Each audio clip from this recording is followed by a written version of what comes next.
Yeah. Better days, I pray for better days. Working hard cause I want extra pay. Talk to them seeds, but you must demonstrate. Is it your ways that they gon' imitate?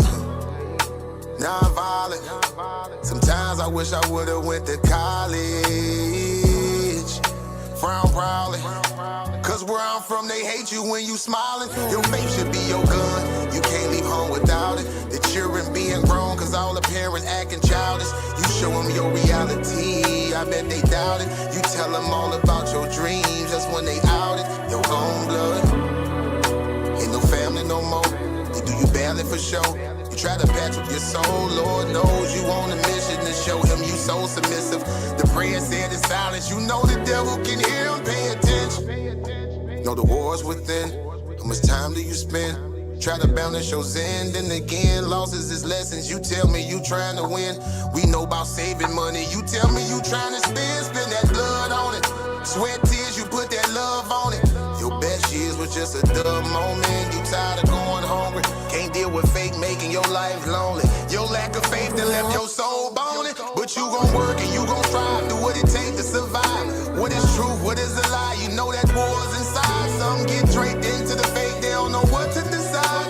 Wrong choice, meet your demise, keep that between you and I. You realize, some people you gon' let go, you visualize. The things you need to feed your soul is on the rise. They not gon' wanna let you go, but it's alright.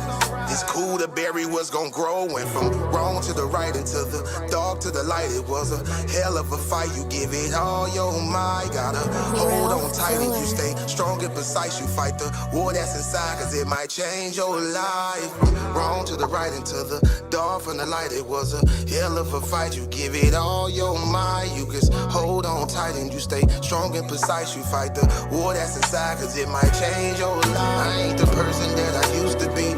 So what I do today ain't things that you used to see. Stay the same, no, things change usually. Some folk I may know might get reintroduced to me. Yeah, I ain't the person that I used to be. So what I do today ain't things that you used to see. Stay the same, no, things change usually. Some folk I may know might get reintroduced to me.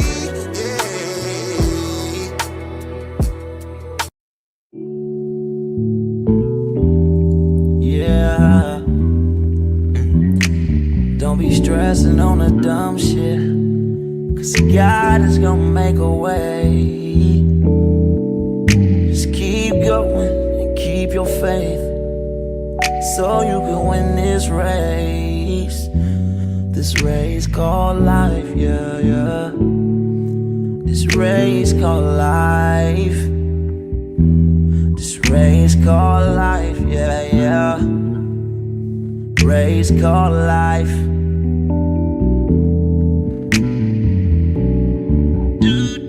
Yeah, yeah, yeah, yeah, yeah, yeah. I'm grinding 'cause I know that I'm gon' get it. I just gotta have vision, keep faith and be humble. And have some patience with it. I've been A1 since day one, been always on my job. I never been a fake, never had to steal and rob. Cause I do good business, I'm too good with it. And even though I'm on this road, I'm still daddy to my children. You know I do good with them, and don't like being missing. But I hate when my bills are thicker and my pockets get thinner. But I can't stress up on the dumb shit, cause God is gonna make a way.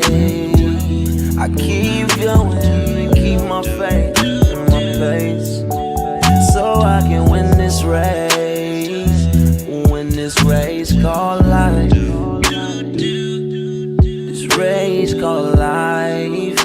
I'm just trying to win this race called life. This race called life.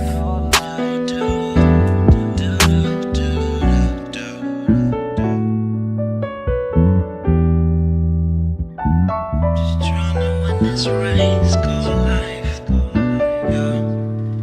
Race called life. I'm just trying to win this race called life, yeah.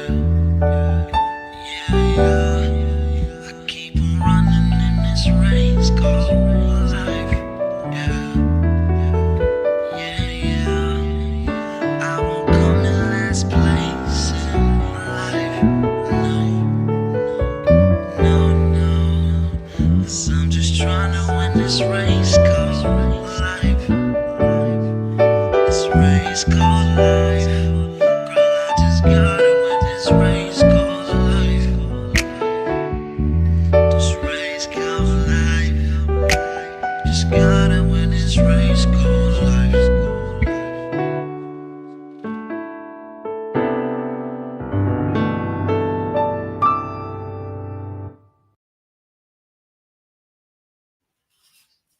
How you doing? How you doing? We in here. We made it. We made it. Peace to the Titan family. Peace to everybody in the chat. Let's get right into it. Tonight's guest, we have a truth seeker, a legend across several platforms, known for her razor sharp research, her fearless pursuit of truth. She calls herself a student of life, and her journey proves it. From the pews of Christianity through the pillars of Islam and into the ancient wisdom of the Hebrews, she's walked paths most only read about. Today, she stands as a self proclaimed pantheist and one who sees the divine not in temples or texts, but in everything that exists. To her, the universe itself is God. Get ready for a conversation that challenges beliefs, expands horizons, and dives deep into the mysteries of existence. This is Tiffany French, and she's here to share her truth today. Everybody, give Tiffany French a round of applause.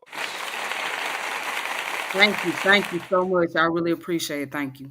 How you feeling today? I'm feeling just fine. I feel good. Sun shining, the birds was chirping. It was definitely a beautiful day over here. Shout out to Bar Reloaded in the building. Oh yeah, shout out to Bar Reloaded. Shout out to them. Shout out Blessed Be doing their thing as usual. Um, yeah. So, how long have you been around in the conscious community? I want to get right into it. Okay. Well, I've been around the conscious community on and off for about 15 years. Hmm. Okay, so what made you start coming around? Like, what was the first thing that grabbed your attention? Well, okay, so at one point in time, when I was in college, I used to study about the Freemasonry and the Illuminati, and I remember watching this movie called The Zeitgeist. Mm, that Yeah, one got me too. Go ahead. yeah, the Zeitgeist movie. It was a pretty decent movie. Don't get me wrong. Um, and the word Zeitgeist means spirit of time. That's German. It means spirit of time. I didn't know that. Yeah, uh-huh. And it was a pretty dope movie. I think the third one was my favorite because it got more in depth into like the sociology and social interaction and things of that nature. But what got me involved with dealing with the conscious community. Oh yeah, that brother put that on that conscious community tip. I thought we joked about it being the conscious circle. Anyways, um so one day I happened to be in downtown Atlanta. Hmm. Um, and I seen these group of guys, right? And I thought they were Muslims, but they weren't. They called themselves Nuwapians. Okay. So I said, okay, so the Nuwapian Nation. And at first I wanted to join the organization. I actually liked being around them. I actually like interacting with them because I thought they were very intriguing. The things they were saying was like very thought provoking. And they even gave me some of the books or whatnot to read. So I would come down there every time, whenever I see them, I interact with them and things like that. But however, I did not join because I found out about Dr. York. Mm, And I was like, yeah, I'm good on that. yeah. I'm good on that. That's not where I want to be. And then also I had interest for the 5% Nation as well. Okay. I had a deep interest in the 5% Nation too. So but I chose to be a Hebrew Israelite because somebody had introduced me to the Hebrew Israelite culture. Now, the type of Hebrews I've been around, they were non-Messianic Hebrews, meaning that they did not believe in the concept of Jesus, and they Okay. followed the Torah, the Tanakh, the Old Testament. And also, what made them a little bit more unique was the fact that they um they were pretty African centered in a way, you know what I'm saying, and they host like different community events at the temple. So I would go there and they would have the service every Saturday, the drumming and whatnot, um, things like that. So outside of that, no, I never crossed paths with the rosters. No, never did. Nah, I mean, well, later on, but I never like actually interact with the roster movement like that. But anyways, I was with the Hebrew Israelite for about 2 years, and then I eventually left because I had some questionings about the Bible and things like that. Um, what inspired me to leave was the fact that I wasn't gonna keep doing the Sabbath every Saturday for one, and then two, I couldn't really get the answer to the question in regards to the Bible, and and I met some more people along the way that have helped me with the information, you know what I'm saying, as far as like help me to think for myself, help me to ask questions. I met one particular individual who I no longer talk to anymore because we had our fallout, but I would say that that person has helped me as far as like, show me, hey, this is how you question things and stuff like that. And then I also met some more people. So, and then that inspired me to start elevating my knowledge and start studying more and learn about different information. And like I said, the other thing that I was interested in outside of you know, my interaction with the Nuwapian outside the Hebrew was also with the Nation of Gods and Earth. Like I say, Hmm. I study a lot of their information. I have books on their knowledge and things like that. So yeah, but I just choose to be on the path where I'm more independent. So that's why, like I said, that's why I call myself a student of life because it give me the independence to be able to learn different ideologies, different philosophies, and be able to, determine things for myself, question things, and just go from there. So, you in life, you always want to learn. You want to continue to grow. You know what I'm saying? You don't want to be stuck at one level. You know what I'm saying? You just want to continue to grow and elevate yourself. Big facts. That's big facts. Okay, I got another question for you. What was the first moment that made you start questioning the faith you were raised in? Because I see that you say you went through several different. Um, Well, because well now with Christianity, like I said, I grew up in there because my grandmother was a Baptist.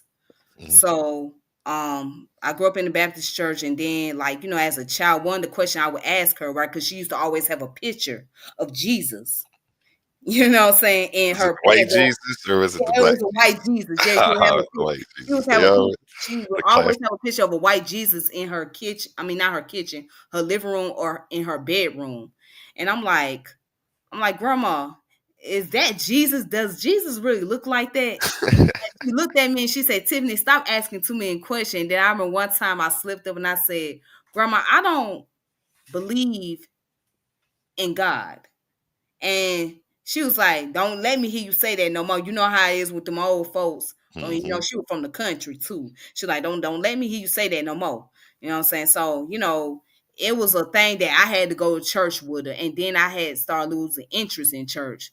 But then when I got in my teens, I had started going back and then I lost interest again. Now, as far as Islam, when I ended up staying with my mother at the time, okay, because I had ended up moving to Ohio, living with my mom. Hey, Ohio versus everybody, baby. Yeah, in Cleveland. Cleveland. But you Yeah, know what's so funny? I'm gonna tell you a story. that's where I'm at. I was That's actually where I'm born in from. Ohio. I was actually born in Ohio. I was born in Akron, but I grew up in Georgia. I grew up in the South. Okay, So I hear the accent. yeah, I grew up in the South, but yeah, but I was born in Ohio. I was born in Akron, Ohio. So that's the Shout out interesting. Akron.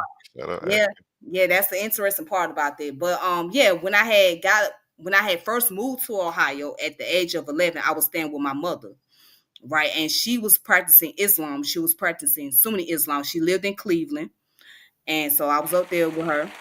Um, Shout out Cleveland. yep. So yeah, we she was practicing Sunni Islam, and the Islamic community is pretty big up there. Especially if I'm not mistaken, on the west side of Cleveland, like they have their own little like stores and like marketplace over there, what have you. So yeah, the Islamic community is pretty big up just up in the north. Period, is pretty big up there. But anyways, I was staying with my mom, and like I said, she was a devoted Muslim at the time. She was practicing Orthodox Islam, Sunni Islam. And at first I didn't like it because I didn't understand it. It was just different from me. It was different from how I was raised. I'm like, I'm not feeling this. I'm not feeling that whole covering your hair up and praying 5 times Mhm. a day and fasting and reading the Quran. And I wasn't feeling that at the time, because I didn't understand. And she was married to my stepfather, who was Muslim, of course. And so, yeah. Um, However, looking back at it now, I learned to appreciate it more.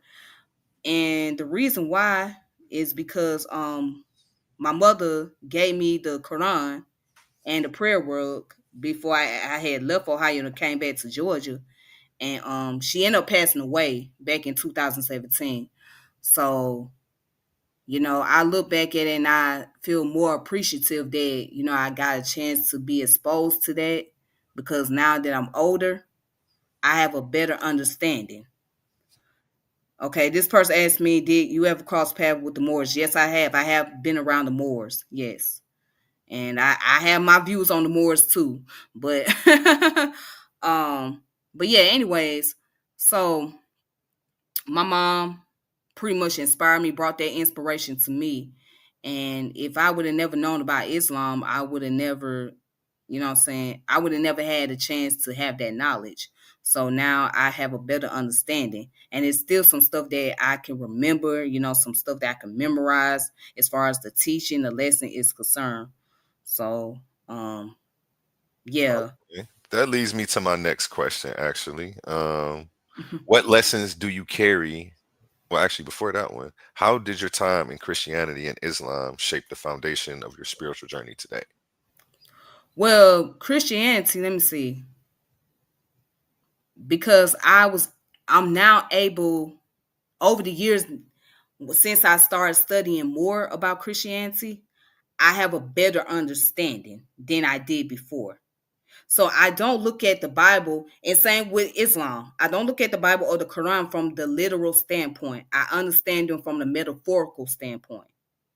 You know what I'm saying? So I understand the metaphors behind both books. And once you understand the metaphors, you'll be able to make some sense out of it. You don't have to take it literal. So I learned not to take those things very literal, because at the end of the day, they just like basically textbooks. That's all they are. They're like literature. It's like you reading a epic poem or something. You know what I'm saying? So that's all they are. It's just literature. So once Okay. you, I like how huh? you put that. I like how you put that. Yeah, that's all they are. They just literature. So once I was able to come across it, it was like, okay, it's no need for me to take it literal. Now some of the lessons are needed to guide you along the way. And I took some of the lessons to help me guide me along the way. But outside of that, I don't take the Quran or the Bible from a literal sense, because again, it's just, those books are just literatures, written by men. You know what I'm saying? So once you're able to understand the metaphors, it makes sense. That again, that leads right into my next question.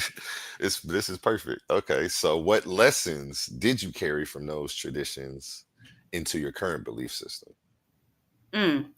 Like, Since go ahead. okay, I say, for example, one of my favorite scripture from the Bible is Ecclesiastes. And the reason why I love Ecclesiastes is because you understand the reality, of certain thing. It's like it's more correlated to what's really going on. And I love Proverbs as well. So, but when I read Ecclesiastes, which deals with the story about the preacher, and the word Ecclesiastes meaning the clergymen, who are ministers, pastors, imam, whoever, the religious figures are. So the way that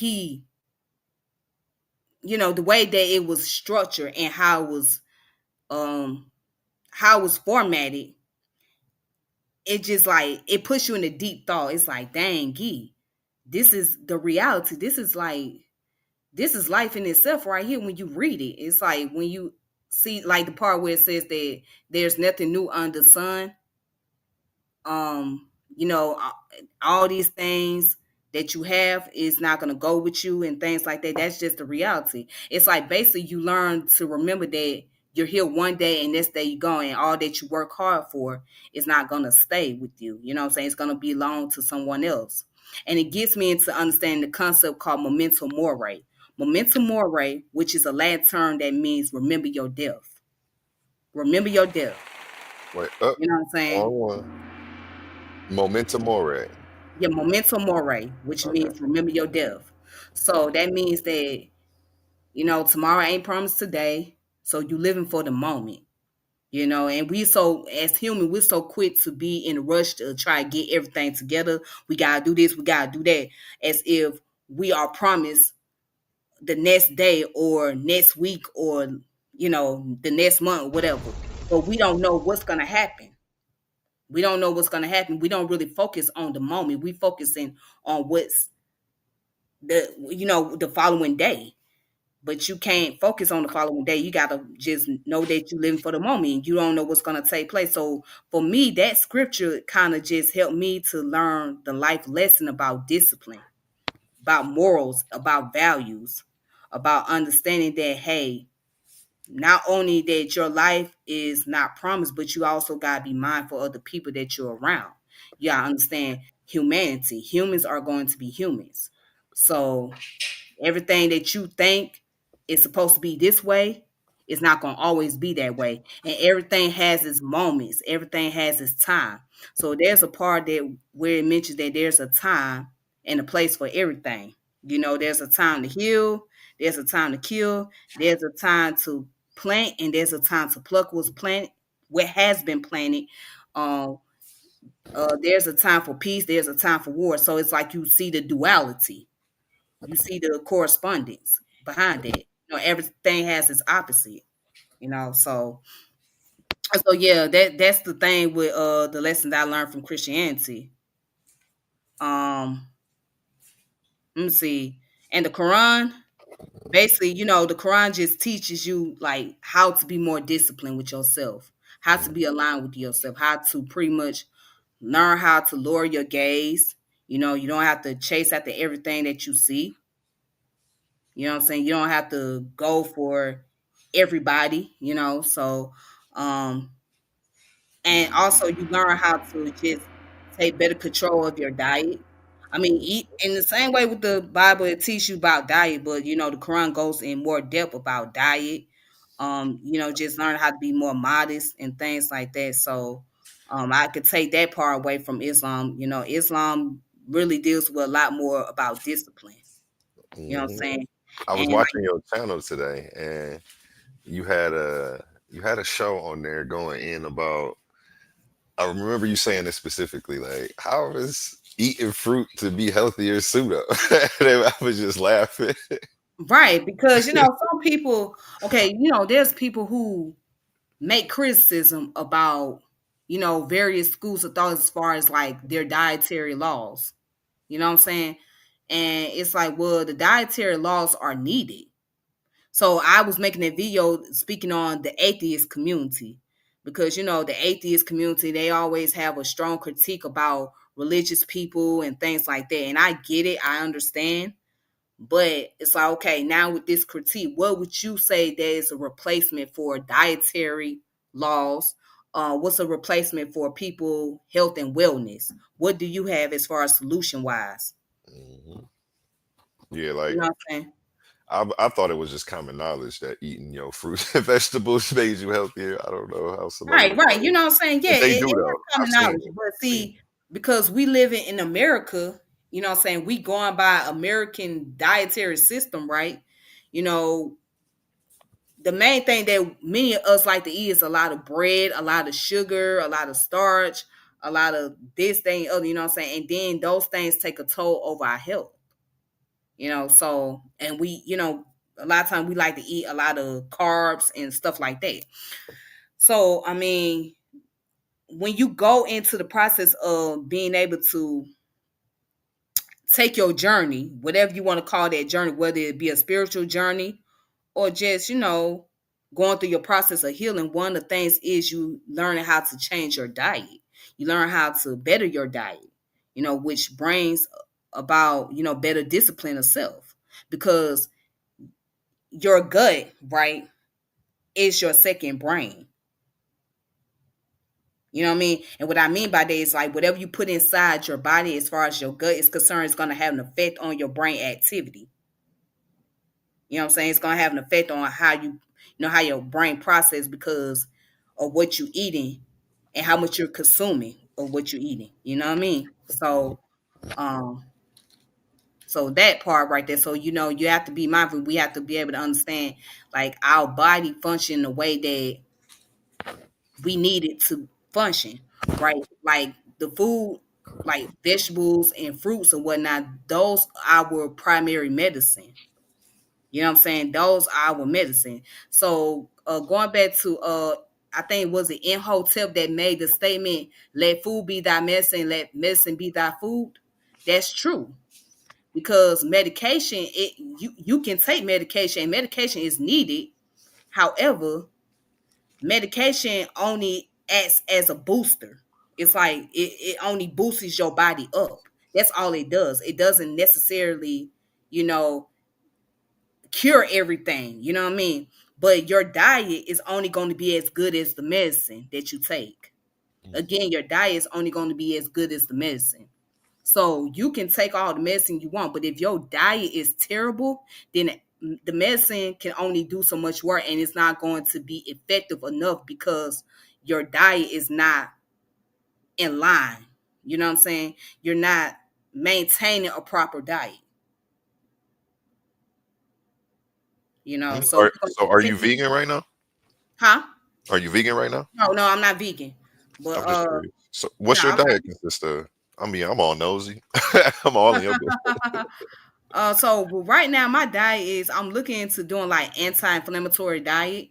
Hmm. But right now I mainly just eat a lot of fruits, a lot of vegetables, certain type of vegetables, and I stay away from bread, and I stay away from a lot of sodas and things like that, and just drink more water or whatnot.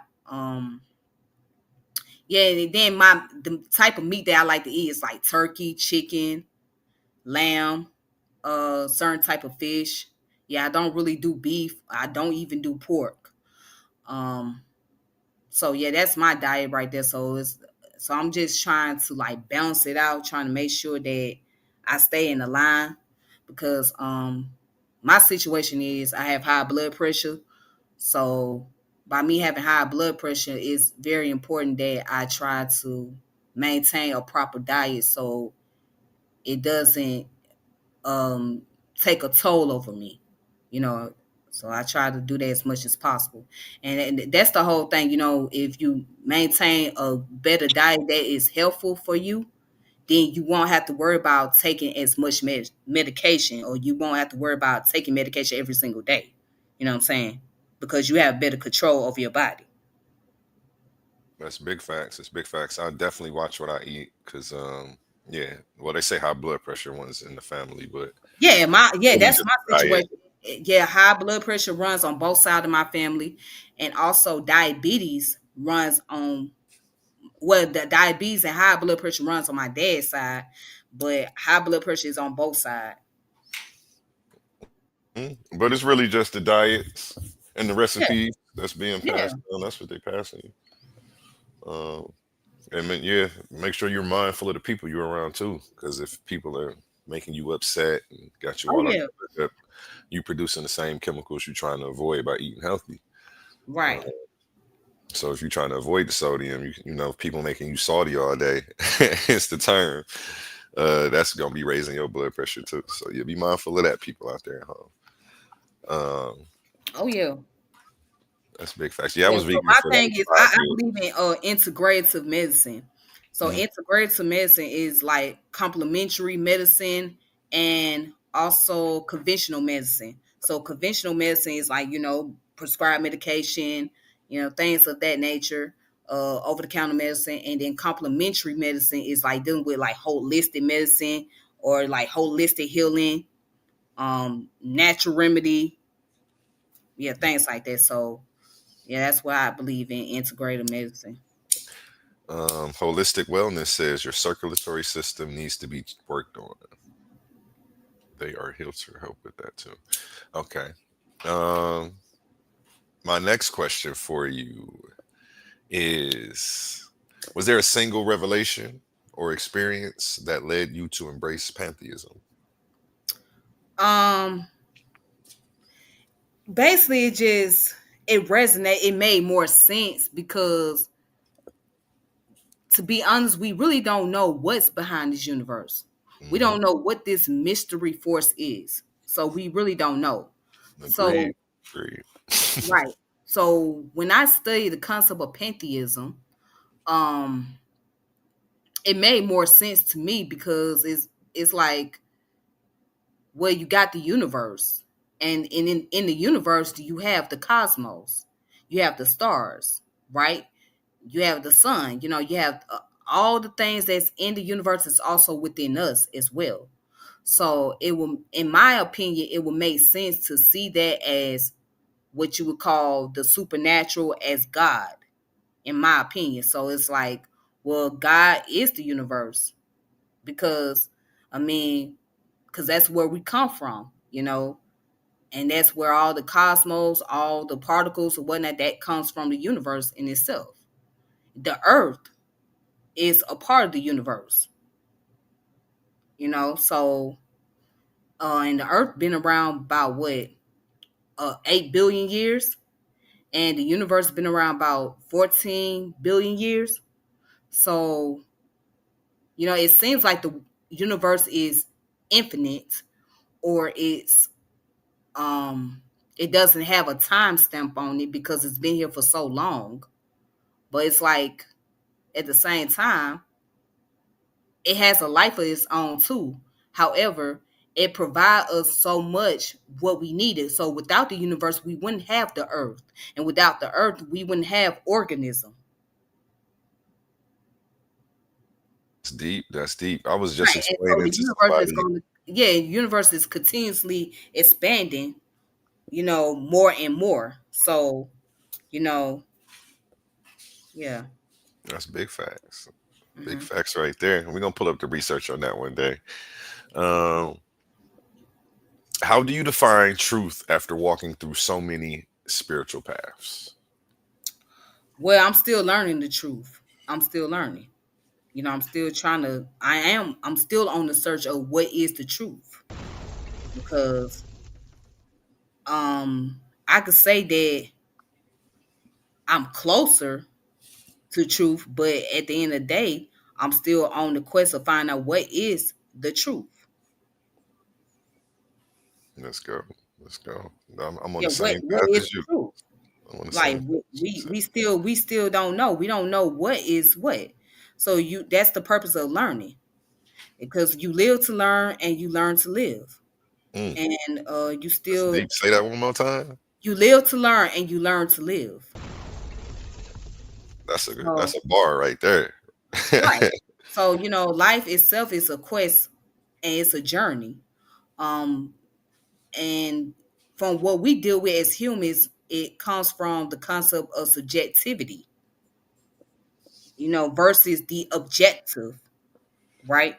So a lot of the things that we've learned is subjective, so we don't know too much of the objective. The only thing that we know that is very objective for the most part is the fact that we all gotta leave the planet. Mm. You know what I'm saying? Facts. Facts. Yeah. And we do know that it takes man and woman to bring life on this planet as far as humans are concerned, right? But we don't know the origin of where man and woman come from per se, as far as like who came first. Did the man come first or did the woman come first? We don't know. Because it's the same argument as which one came first, the chicken or the egg. Well, we Mm. don't know which one came first. We just know that one cannot be here without the other. So yeah, so Agreeing. I Agreeing. mean, I'm still on the quest for the truth. Big facts. Okay. Well, when you say the universe itself is God, because you were just using the word subjective and talking about our subjective experiences here, Hmm. what does that mean on a personal level? When I say the universe is God, Hmm. well, going back to what I was saying, I mean, because the universe is like the provider of the resources that we need. You know what I'm saying? The universe is the provider of the resources. So like as I mentioned about the cosmos, the stars, the sun, particles, just to name a few, that all falls in line in the universe. So, and also the universe provide the resources that is needed for the earth. So we are a part of that. It's like that is our original ancestor, right? The cosmos Mm. are our original ancestors. Um, so and the universe plays a big factor in that. So without it, I mean, where would we be? Where would the world be without the universe? Facts, facts. Yeah. Okay. Um, Coming from the pantheistic perspective, Hmm. how do you understand creation? If everything is God, can anything truly be created? Well, see, that's a good question. I wouldn't. I don't know if everything can be truly created per se, but I can say that everything, as far as that is concerned, right, deals with evolution. Mm. Yeah, Okay, and we let's are. go. Yeah, and we are a part of that evolution, and even the universe has its own evolution, right? So I could say that we are evolving. And that's the only thing I could really say. But as far as creation wise, I mean, we don't know for a fact if there is an actual creator per se. You know what I'm saying? So, and we don't know. We don't know how and exactly a lot of those things that is in the universe was in formation per se. But we just know that it has evolved into something, Hmm. right? And from atoms all the way on down to organism, evolve, evolution. Okay. How do you view the concept of good and evil if all things are part of the same divine whole? Well, what we call good and evil is a duality. It's a So, similar to the Gnostic views? Yeah, like similar. Have you heard of the Kabbalion? Hmm. All Definitely right, which familiar. was written by the three initiate. Hmm. So in the book, it talks about the law of duality or polarity, right? Everything has its opposite. So you have the good, and then you have the evil. So you're gonna always have an opposite. Hmm. Everything is not going to be just one or one particular thing. Now they can operate as one, meaning that because they join forces, right? And it's all happening in the same environment or arena or whatnot. However, it's still opposite. So you will not be able to have good if you don't have evil, and you will not be able to have evil if you don't have good. So, Facts. so one thing we got to know that everything is going to have its opposite. Agreed. Agreed. I agree with you on that one too. In your view, what role, if any, does prayer or worship play in connecting with the universe? Mm. Well, basically, if I say if I was to point that out, it would be consciousness. Yeah, it would be consciousness because it brings some form of sense of awareness of who you are, and it's like you dealing with the internal work within, and you know that there is a connection between you and their universe, because going back to the Kabbalion, it teaches that what is above is also below, right? So what is also above, meaning what's in the universe is also in you as well. And the only way to be able to do that is either study yourself. And when I say study yourself, I mean like the knowledge of self, as far as like the science, the the psychology, the philosophy, and the spiritual aspect of yourself. And you'll be able to have that understanding of the universe. And then once you study physics, right? Physics just deals with the study of matter and energy. But then, like, you get into the concept of chemistry, you get into the concept of dealing with astronomy, uh, astrophysics, astrobiology, astrochemistry, cosmology, right? Quantum physics. You studying about the behaviors that's taking place within the universe, how the universe behave, what goes on within the stars, what goes on with the sun, what goes on with the particles, what goes on with the molecules, how do they go about behaving, how do they move from one state to another, you know? So you'll understand that you have that strong connection with the universe that way, and you're not totally separated from it, because once you leave, right, you're going to be part of the ecosystem. And once you become part of the ecosystem, right, there's another part of you that goes back where, to that cosmos, right? So yeah, so you'll start understanding your connection, you'll start recognizing that you're not separated from the universe Hmm. like you think. And oh, I want to post something up real quick. I wanted to show like a picture Yep, real go quick. ahead. um let me see. I hope you can see this picture. Mm-hmm.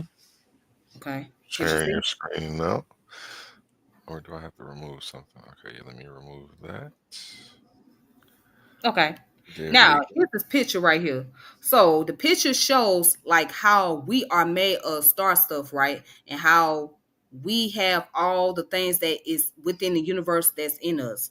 So right here you can see the concept about the Big Bang, right? The cosmic rays, the low mass stars or whatnot, and the exploding neutron stars, and how human are made. So you see here where it says 9.5 hydrogen, 0.85% calcium, 0.1% for phosphorus, sulfur, potassium, right? Carbon, nitrogen, right? And then you look at the periodic table, and you can see the periodic table here, and then it shows the mass, and again shows the elements here: oxygen, carbon, hydrogen, nitrogen, calcium, potassium, sodium. All of this is in us right here, right? Then it goes into the function of the human body, the conversion of food into energy, building blocks of the body, the testosterone, estrogen, the transport nutrients, remove wastes, regulate body's temperature, building blocks of proteins, essential part of DNA, the nerves, muscles, and blood clotting, building and maintaining bones and teeth. So all these elements right over here, right, plays a factor within us as organism, and they play different function in as far as our organs and our systems are concerned. Okay, but again, these same elements goes back up to here, right? These same elements can also be found right here, and mm, it can also be found in all of these over here. Okay. So again, what you find out there in the cosmos has its function down here in the human's body. All right. And not just in the human's body, but also within plants, also within bacteria. Um, and I'm talking about good bacteria as well. Bacteria is an organism too. Um, other animals.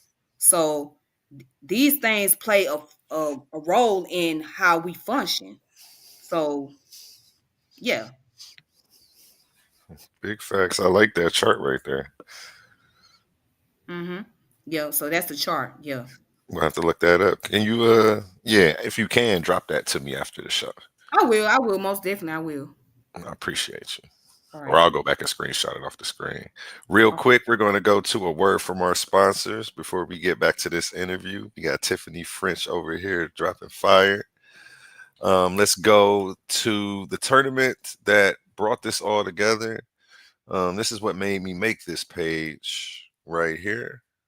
I've only had this page about 2.5 months. We already doing numbers. Shout out to the Titan family for always tuning in. Here we go. These are not just speakers. These are thinkers, forged in fire. Warriors of words stepping into destiny.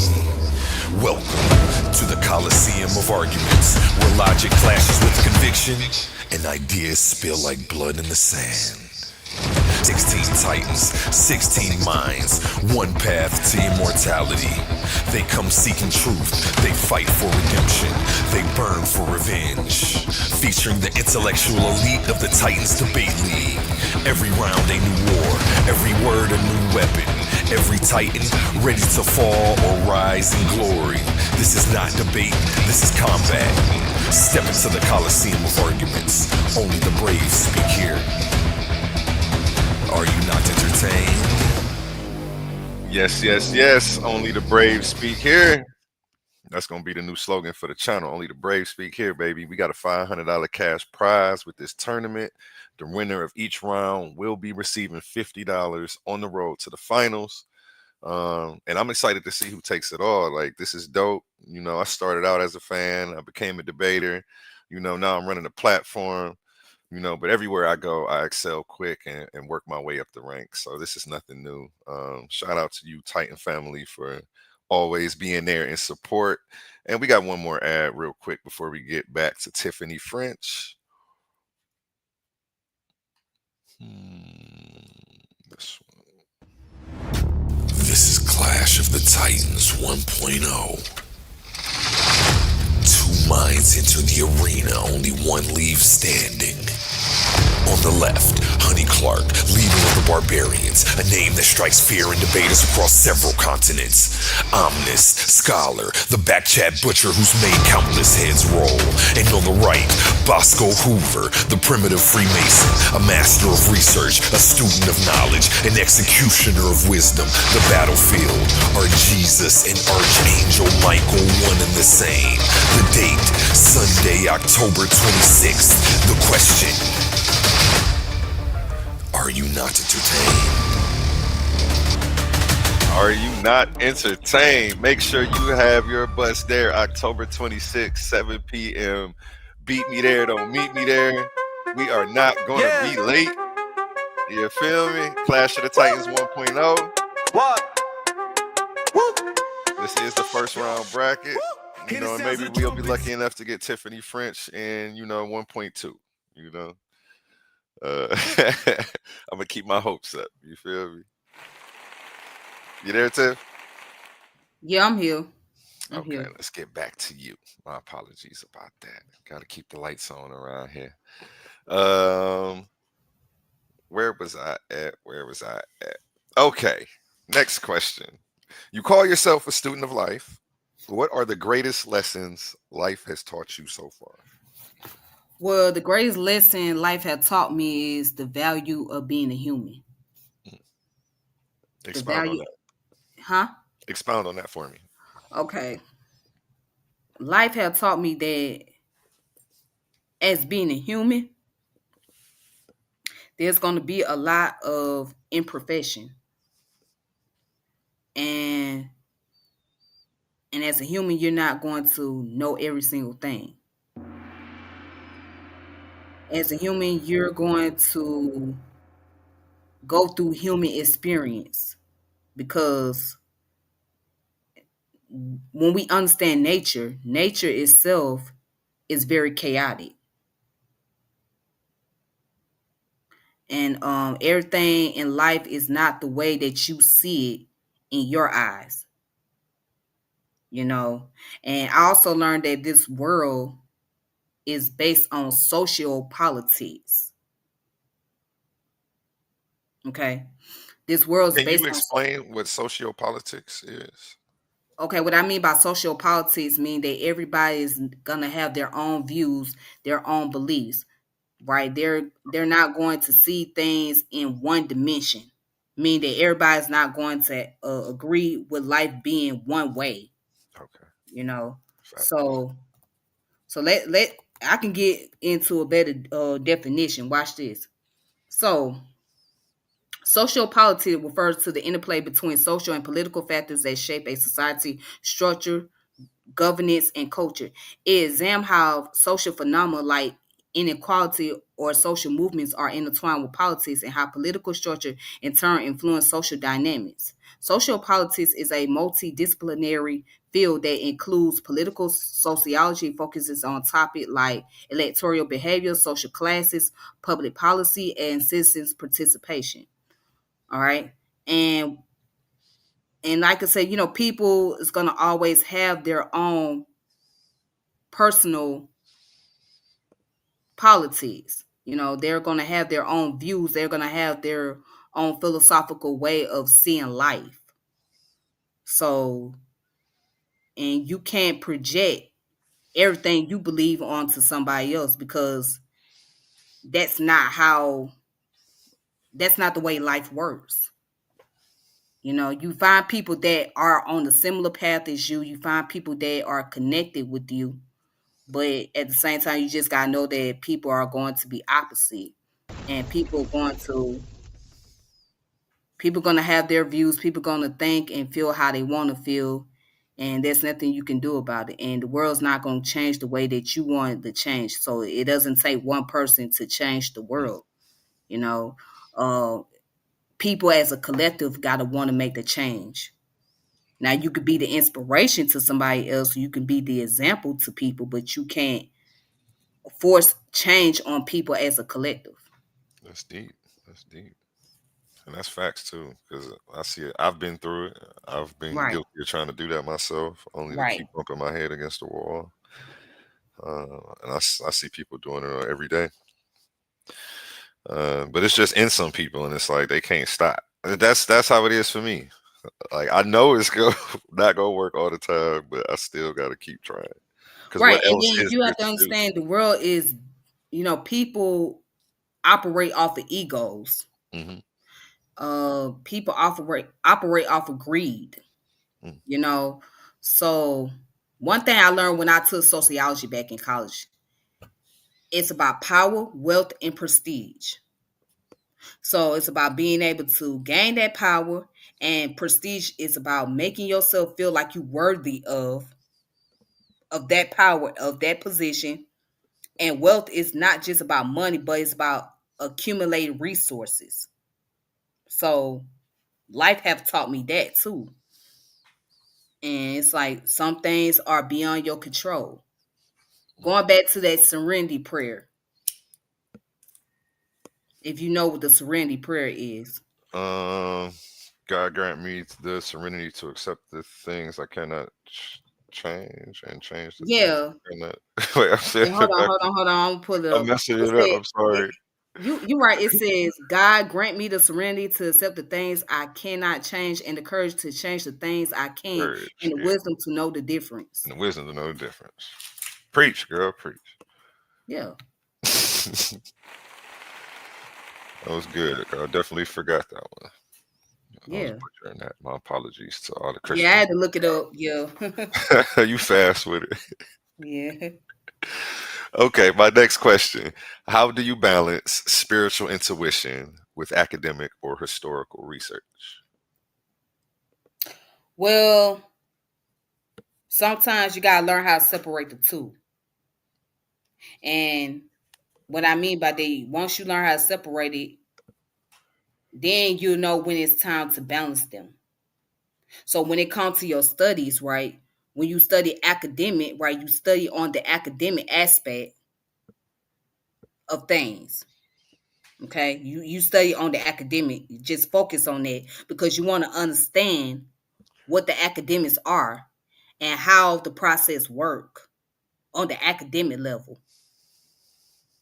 And then you study spirituality on your personal time, right? You get into that, as far as your personal relationship with self and whoever you call your creator. Now you intertwine the two to make some sense and have some understanding, right? To develop better logic, to be able to bring about better interpretation. It's deep. It is deep because I recently fell off of my spiritual path. I guess I got so deep into the debates, and I'm more agnostic than atheist, but I was taking the atheist position in so many debates. It's like I had lost sight that that stuff is real and does matter for a second. So it's like I'm trying to get back onto I'm probably about to have to go through a whole. Well, I'm not probably about to have to. I am going through a whole nother spiritual journey right now. So spiritual journey 2.0 for A1 popping off right now. But I'm still here. We were a little late, a couple minutes late, but we still made it. It's all good.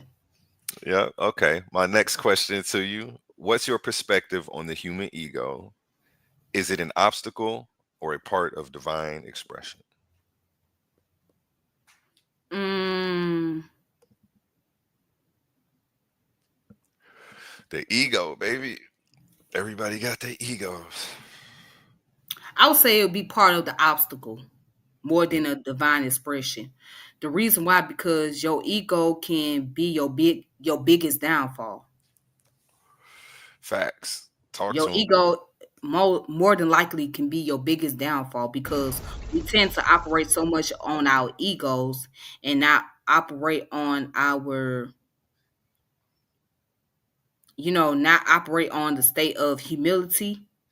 Hmm. So we allow our egos to be the dictator of our choices, our personal lives, instead of coming to a state of being more disciplined and more humble about, and being more diligent about what we're doing.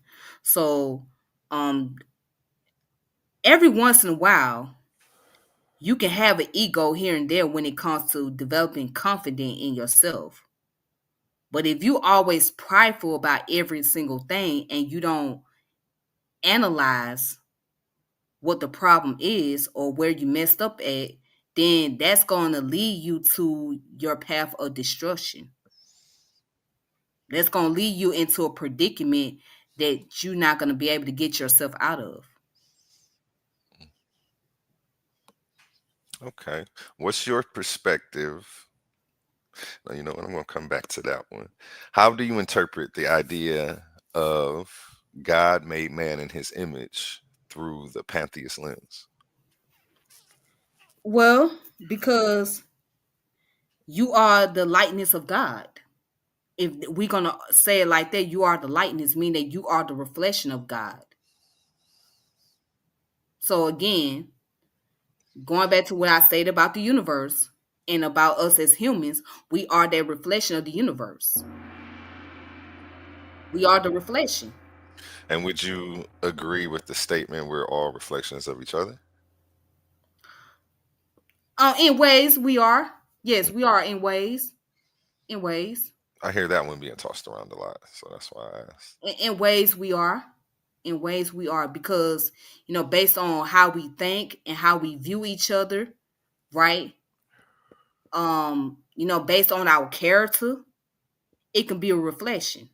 You know, people say all the time, you are a reflection of your mom. You are a reflection of your dad. You are a reflection of your grandfather or your uncle because you carry certain characteristic traits. You carry a behavior that is a reminder of those individuals.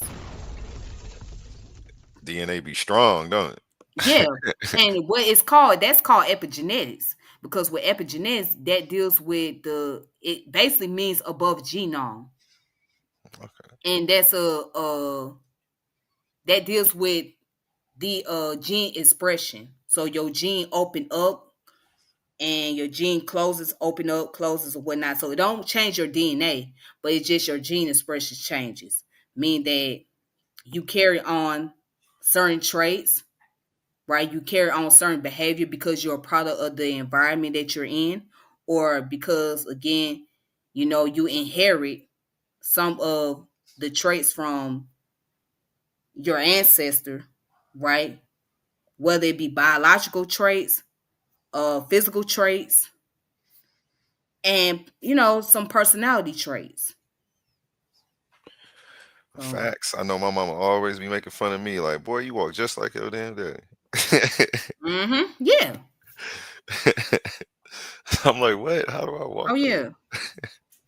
Yeah, Like, I leave get me told alone. that I act like my father. I was told that I look like my mother. Mm. So, and when I asked that question, or when I even hear that phrase being thrown around, I never thought of us being reflections of each other in that sense, reflections of our ancestors. I was always thinking it was how we project ourselves, how our perceived projections of what we think other people think about us. So I was feeling like it was the projection coming back to you. That's what it kind of meant. But that was a dope way that you interpreted it and explained it. Dope perspective on that one. Hmm. Okay, how do you interpret the idea? Oh, I just asked you that one. What's your take on consciousness?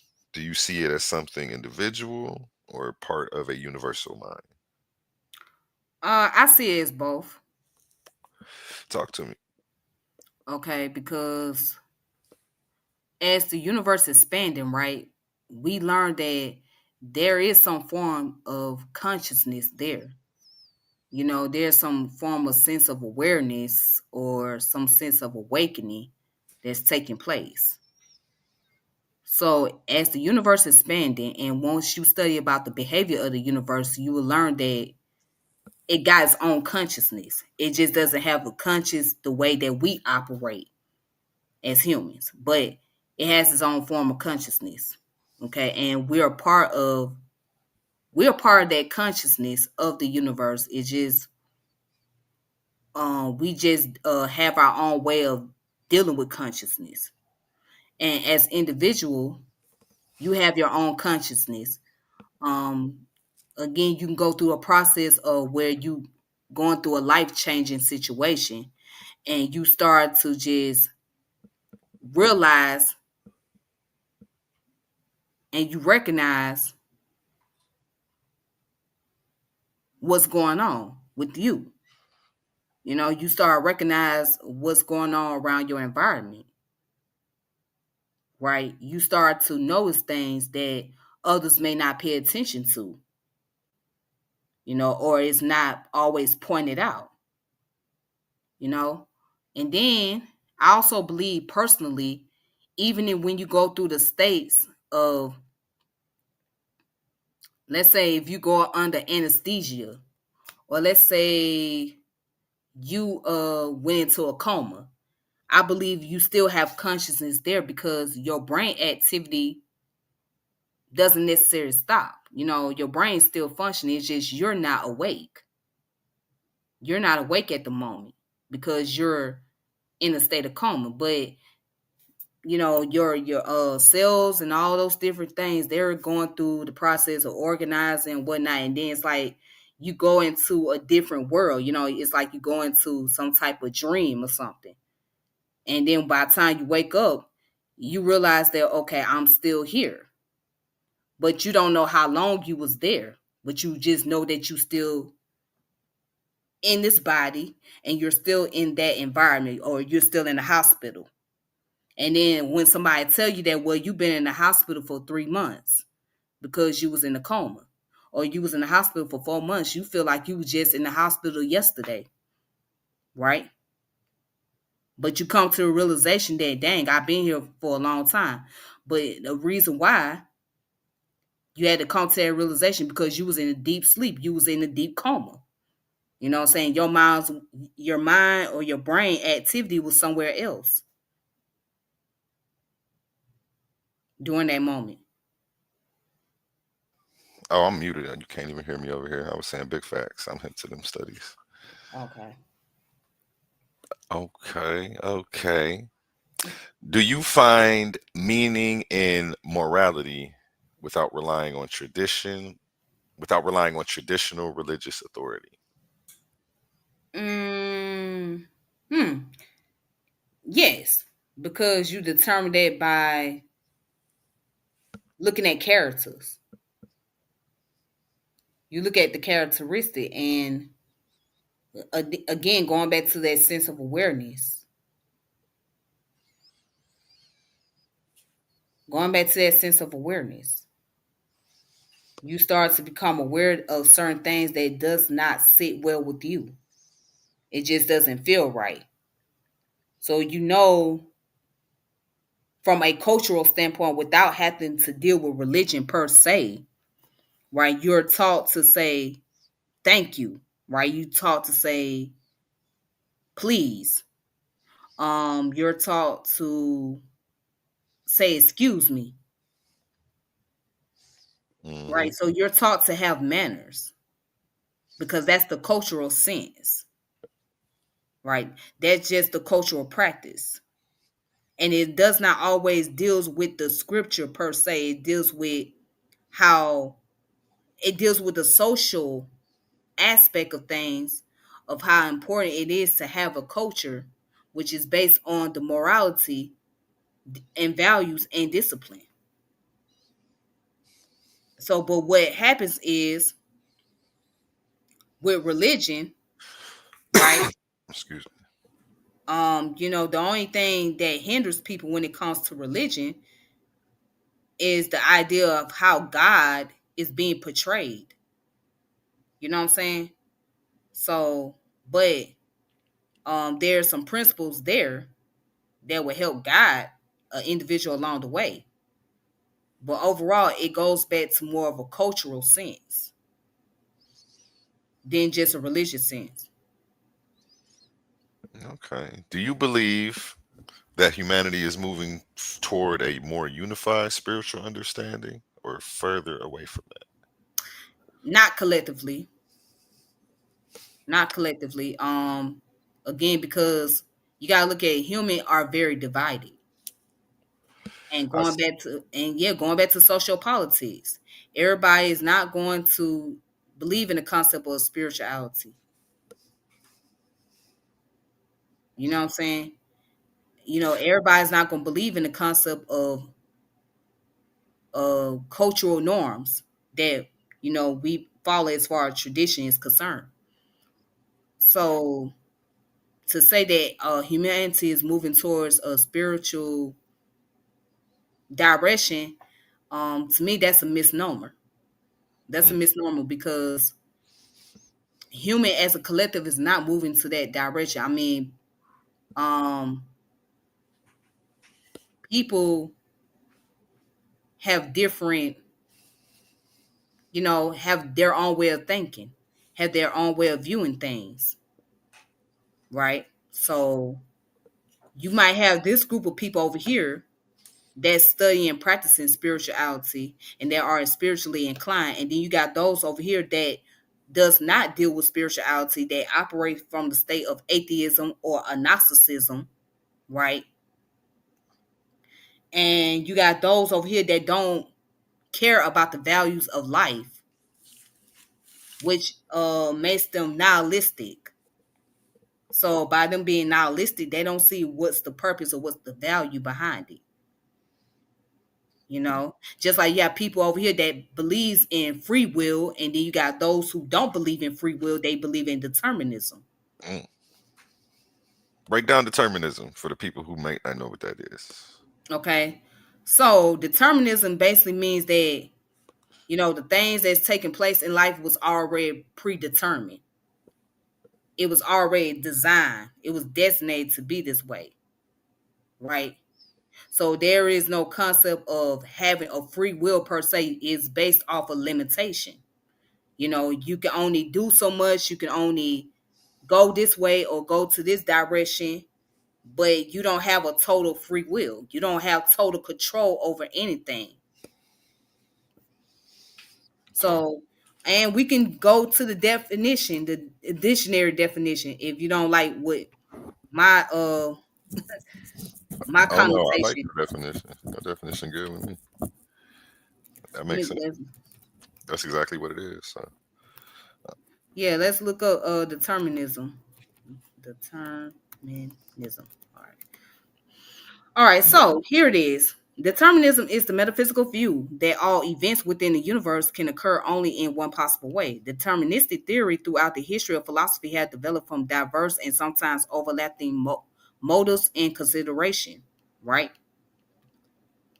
So, and it also goes on to say it's the belief that all events, including humans' action, are determined by preceding causes and natural laws, leaving no room for free will.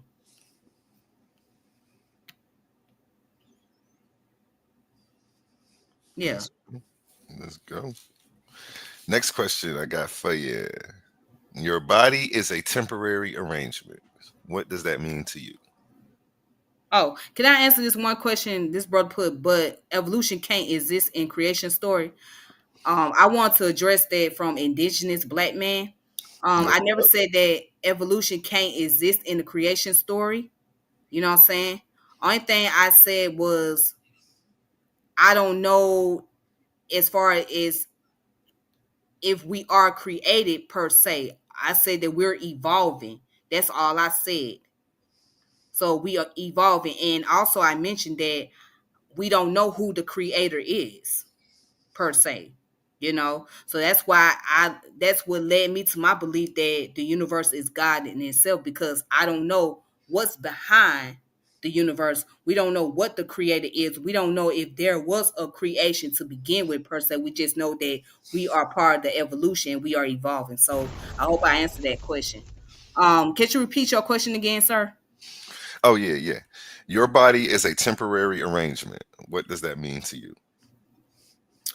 That means it's a temporary vessel.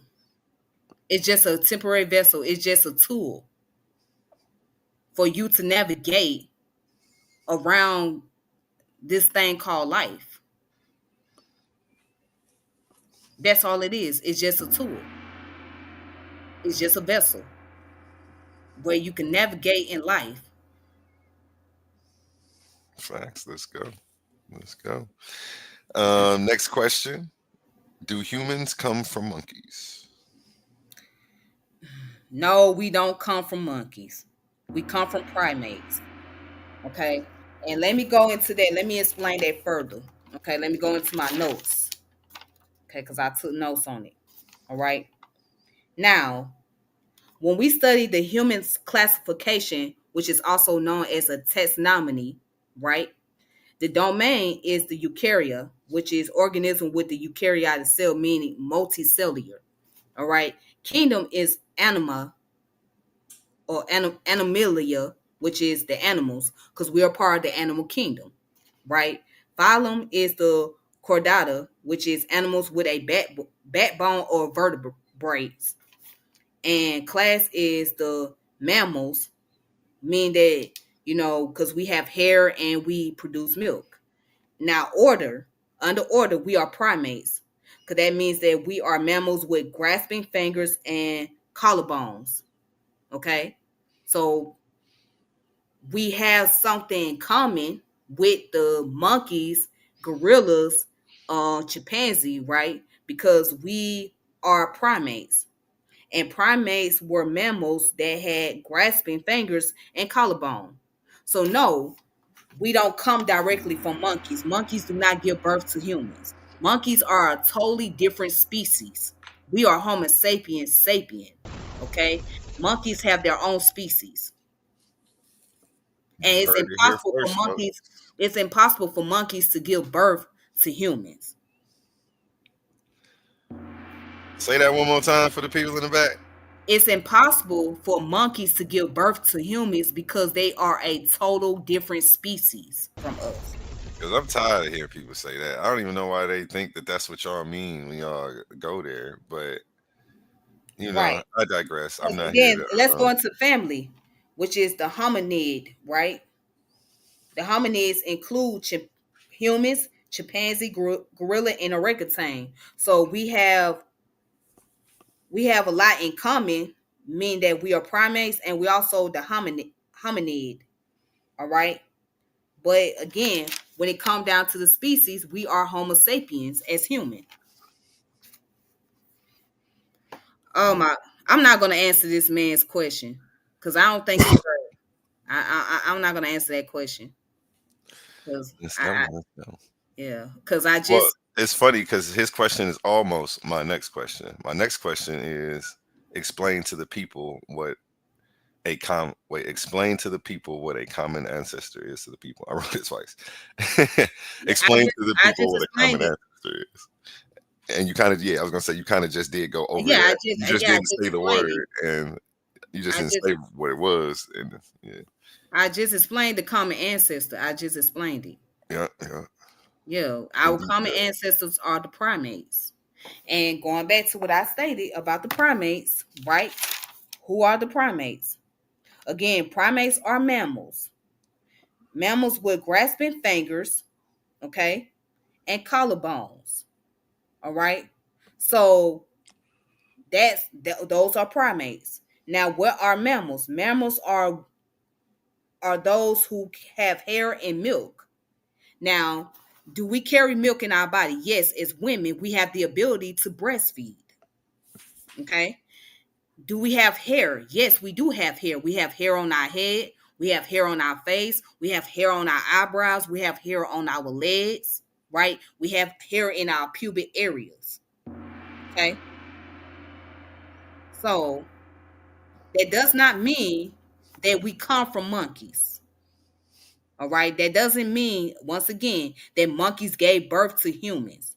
This is basic biology. Okay. This is basic biology. And I think people tend to overlook that because they're not as, they're not as apprehensive. You know what I mean? And they don't, or they're not as comprehending to the information. So they tend to conflate things. And I think also people do that too. I think people do it on purpose as well to try to make an argument, which the argument does not always make sense. Okay. So again, the monkey has their own species, human have their own species. Do I have to go into what the monkey species are? I can do that. I can pull that up right now. Can you share it on the screen? Yes, I will. And while you're pulling that up, let me go ahead and go into a word from our sponsors. Okay. I thought I had this pulled up, but I didn't.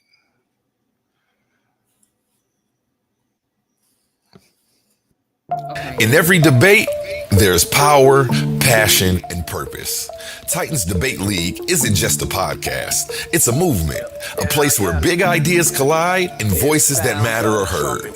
But to keep this arena alive, we need you in our corner.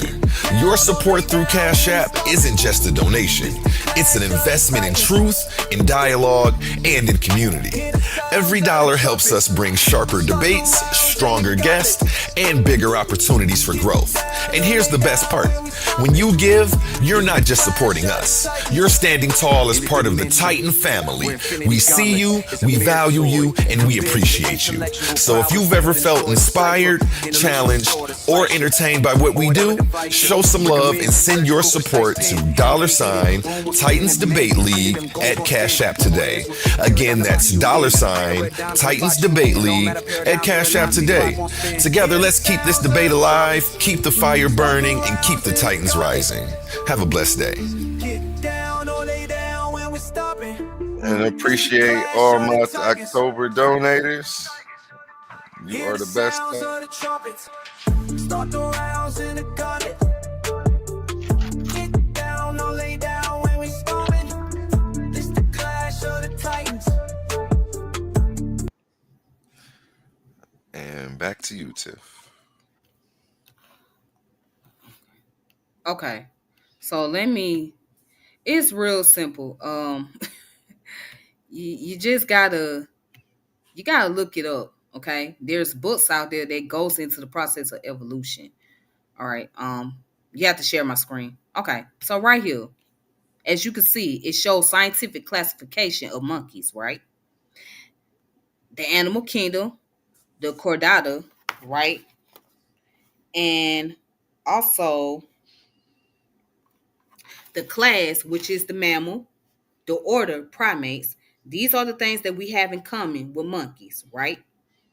Now, the only difference is we're not in this order of the Hyplorhini, right? Or we're not in this last order as far as the species concerned, the the Simorphines or Morphoms, if that's how you say it, Simorphoms, right? We're not in that order. We're not a part of this, okay? So it shows you right here. Okay, this is all that we have in common right here. We're primates, we're mammals, we're chorida, we're animals. Okay, we all have that in common with each other, but everything else, as far as us being the same species, we're not. So that argument that people try to make, as far as that is concerned, what when people try to say, well, are you saying that humans and monkeys are the same species? No, no. I mean, and it's common logic, because if you look at the monkeys and humans, and if they try to procreate, you're not going to produce anything. You're not going to be able to give birth to a human monkey. It's like it doesn't make any sense. Okay, I never seen it happen. So yeah, it's nonsensical. So when people try to throw that counter argument as far as, oh, well, this person is trying to say that we come from monkeys and monkeys give birth to humans. No, that is a nonsensical argument, counter argument to use. Because if you really study science, if you really study biology and evolution, right, in more detail, you know that cannot be possible. Facts. Yeah, when I see it, it shows that they don't understand the other side of the argument. It's not even that they have to agree with the other side, but like Right. to completely misconstrue it is another thing. And then my next question was, why do you feel evolution is so misunderstood by many in our community? Because this is one of the reasons why. Because when people hear the concept about evolution, again, the first thing they argue is that we don't come from monkeys. That's the first thing that comes to mind. Also, people don't understand that evolution is not linear. Evolution is not linear at all. It's phylogenetic, meaning that it's chaotic. It's all over the place, Now, do right? you have a chart for that? Huh? Do you have a chart for that? Well, as far as, yes, I can show you the phylogenetic. Because I've seen some before. That's the only reason I asked. Okay, I If can. you I can didn't show have you one, I was gonna pull one up for you. phylogenetic evolution tree. Let's look it up. Okay, let's I'm trying to find a good one. Take your time. And everybody watching, make sure that you are subscribed to at Titans Debate League. I know we have a couple people watching from your channel right now, Tiff. Yeah. Make sure you subscribe to at Titans Debate League, so that way you don't miss any of these fire interviews we got coming up. And the tournament that brought us all together while she's looking for that. These are not just speakers. These are thinkers, forged in fire. Warriors of words stepping into destiny. Welcome to the Coliseum of arguments, where logic clashes with conviction and ideas spill like blood in the sand. 16 titans, 16 minds, one path to immortality. They come seeking truth, they fight for redemption, they burn for revenge. Featuring the intellectual elite of the Titans Debate League. Every round a new war, every word a new weapon. Every titan ready to fall or rise in glory. This is not debate, this is combat. Step into the Coliseum of arguments. Only the brave speak here. Are you not entertained?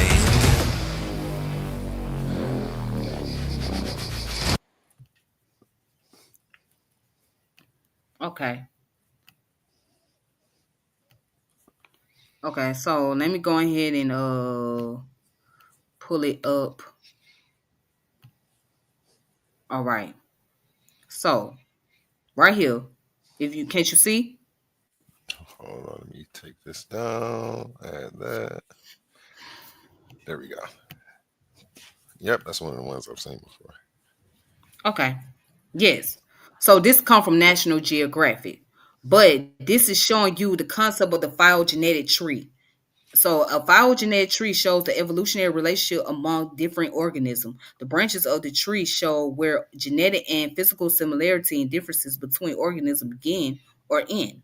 A phylogenetic tree is like a family tree. The root of the tree represent a distant ancestor of the species that appear at the ends of the branches. The branches separates at nodes or points where ancestral lines split into new lines of evolution. Okay. So again, you look at all of this, right?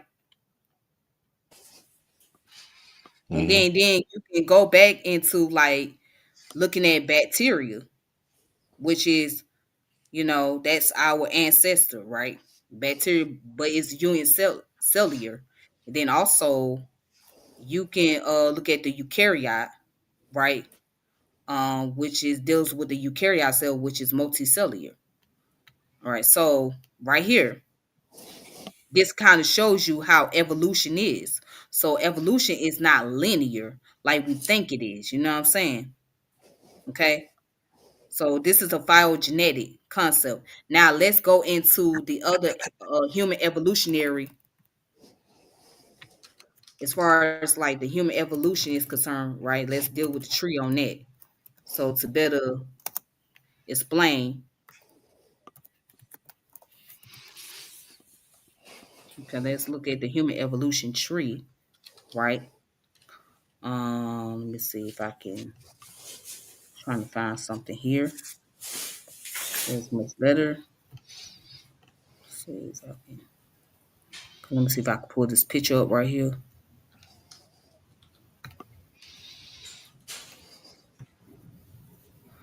All right. So let's go into it. All right. So if I can get my screen pulled up, you could, Oh, sorry. Got if you. you Hold pull on. my screen up. Sorry. Okay. Did you see it? Yep. Okay. So now you see the primate family, right? Yes. And to the person that posted the comments about the apes, we are a part of the apes. Okay. All right. So as you can see, this is the human, as far as the evolution is concerned, as far as like, our common ancestors or whatnot. Okay. So you see that. So this is the diagram to show you, what our ancestors and what we have in common with, other animals and things like that. And then also, so I'm gonna zooming in so everybody else can see. It says the last common ancestor of the humans and chimpanzee lived between 8 and 6 million years ago. We do not yet have its remains.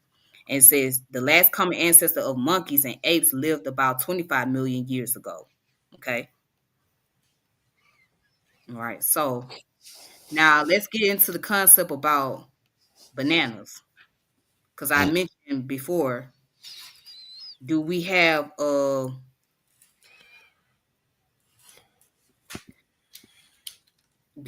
share certain DNA with bananas? Okay. You pulling something up? Yeah, I'm gonna pull something up. Gotcha.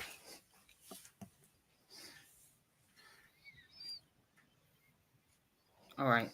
Let me pull it up. Tripping. Get this pulled up. Take your time. Okay, maybe I need to take some of this stuff down. It's moving kind of slow. So Take your time. I'll go to another commercial real quick. Yep. No sign. Okay. Okay, then cool.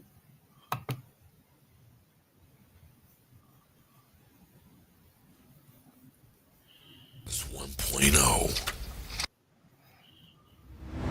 This is Clash of the Titans 1.0. Two minds enter the arena, only one leaves standing. On the left, Honey Clark, leader of the Barbarians, a name that strikes fear and debaters across several continents. Omnis, scholar, the backchat butcher who's made countless heads roll. And on the right, Bosco Hoover, the primitive Freemason, a master of research, a student of knowledge, an executioner of wisdom. The battlefield are Jesus and Archangel Michael, one and the same. The date, Sunday, October 26th. The question, are you not entertained? Sunday, October 26th. This is a debate you're not going to want to miss. Are Jesus and the Archangel Michael one and the same? And this is going to be the first debate of the tournament, Clash of the Titans. Honey Clark versus Bosco Hoover. Again, October 26th, 7 p.m.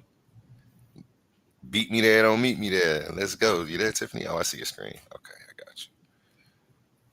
Remove. Okay, can't you see it now? Yep, got you. IFL Science. Okay. Yeah. All right. Let me go ahead and post this up. All right. So now here it is. Okay. So at one point in time, it was believed that we share 60% of DNA with bananas, right? Mm. And it says here, you share 50% of your DNA with each of your parents, but with banana, we share about 50% of our genes. Michael Francis, now a bioinformation for the Veteran Affairs Center for Data and Computational Science in Boston. All right, but that turns out to be only about 1% of our DNA. Okay. So a much more accurate statement would be that we share a portion of gene products with a banana, not DNA or even genes themselves. But the various protein or RNA molecules that arises from genes being switched on, even that though is overly simplified. So what exactly is the truth? So it says, how similar are we really to a banana? Let's go back to that 2013 project. Originally intended for a Smithsonian Museum of Natural History exhibit, the result were used in a video which includes a remark that humans' genome is 41% similar to that of a banana. But what does that actually mean? To compare genomes, the scientists behind the original info nugget first cataloged the genes of the fruit, used the result to predict which genes products would would result. Then they did the same for the human genes.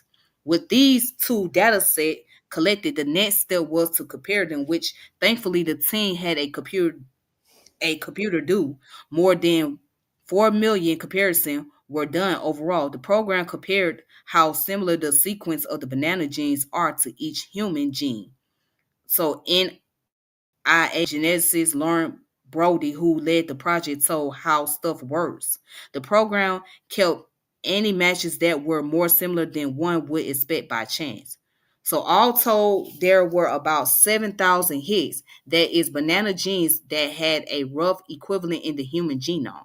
So the equivalent of about 60% of the genes in one species having a recognizable match in the other. But it is important to know that these matches weren't identical. The average similarity between proteins, Brody is explained, was about 40%. So let's break it down. Rather than 60% of our DNA being shared with a banana, we're now down to 60% of 2% of our DNA being 40% similar. Now, looking at it, the many obvious differences between humans and banana, that may still be a surprising statistic, but we're willing to bet it's somewhat less surprising than the original claim. And so it goes down to explain furthermore. There is a reason this factoid has hung around as long as it has. 60% of our genetic makeup being shared with a banana, it boggles the mind. But here's the thing: not only is the true claim much less impressive as we've seen, but it's also not that counterintuitive. A simple analogy might be to imagine building a house. Brody told how stuff works. You can think of DNA as the blueprint of a house, and the DNA of a specific species then as being the blueprint of the specific styles of house. Now compare a ranch house and a townhouse, say, we'll see they're very different overall. They likely have different furnishing inside. They will be decorated differently and have different area specific details. They'll be very different sizes and shape even.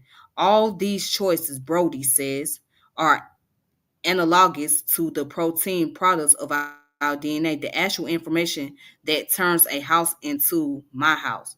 So, but even though all of our houses are unique, there are many things about them that we share, even if in modified forms. Some houses may have luxurious walk-in bathrooms, while others have utilitarian shower cubicles. But almost all houses have some kind of bathroom. Some have bunk beds. Others have California Kings, but all homes have a bedroom. So it's the same with these jeans products. Humans and bananas seem very different on the face of it, but at a basic level, we're not so different. If you think about what we're doing for a living and what a banana does, there's a lot of things we do the same way, like consuming oxygen. Brody said a lot of those genes are just fundamental to life. Okay. So, I'm gonna let y'all read the rest on that, but yeah. Again, so banana, for those of you that don't understand, I seen somebody post a question about the banana, right? The banana is a fruit, but before it became a fruit, it was a what? A plant. So that's what a banana really is. It's a plant that became a fruit, that became a food for us to consume. So therefore, yes, bananas are organisms because they are plants, right? So they happen to be organisms that we eat. It's just like when you eat animals, right? When you eat a cow, a chicken, a duck, a turkey, they are organisms. They are animals, but we consume them. We consume them for proteins. So it's the same way. Bananas, strawberries, um, and not just strawberries, but also collard greens, right? Lettuce. They are all plants. They are all organisms that we consume. And going back, we are part of the ecosystem. So when we die, excuse me for a moment. My computer is about to go dead, so let me go ahead and charge it up real quick. So when we die, we become food to other organisms. Okay, we become food to vultures. We become food to flies, right? Which they are maggots. We become food to rats, mice. You know, so in other words, what I'm saying is we feed off of each other. Okay. So we are all part of the system, the ecosystem, and we get our when we breathe out oxygen, right? We receive carbon dioxide. And when we breathe out carbon dioxide, we receive oxygen from the plant. So the earth itself is 61% water and 39% land. Okay? So within the water, there is life in the water. You have the algae. Okay, you have the whales, you have sharks, you have other plants that lives in the water. And so we get the resources from, excuse me, we get those resources from the water, from those life, from those organisms that's inside the water. So for that person who made the argument about about cannibalism and all of that. I mean, we're not cannibalists. We are what is it called? Omnivores. That's what we are. We are omnivores. Okay. We eat both plants and animals. That's what we eat. That's how we sustain life. That's how we able to gain nutrition. That's how we able to maintain our body. What else are we going to eat? Are we going to eat sand? Are we going to eat the concrete? I mean, what are we supposed to eat? We're supposed to eat those things. That matter, yeah, that matter won't sustain us. Yeah. I tell people this is one big chemistry lab, and it's Right. just different. All Right. Neil it is deGrasse just Tyson different says forms the of best. matter. Neil And deGrasse Tyson says the best. He said, our ancestors were scientists, and nature was our laboratory. mhm. Our and ancestors were if you scientists. understand that, I think people would better understand health because you'll Exactly. understand you're just consuming different forms of matter, and you have to figure out there's only two sides in chemistry, Exactly.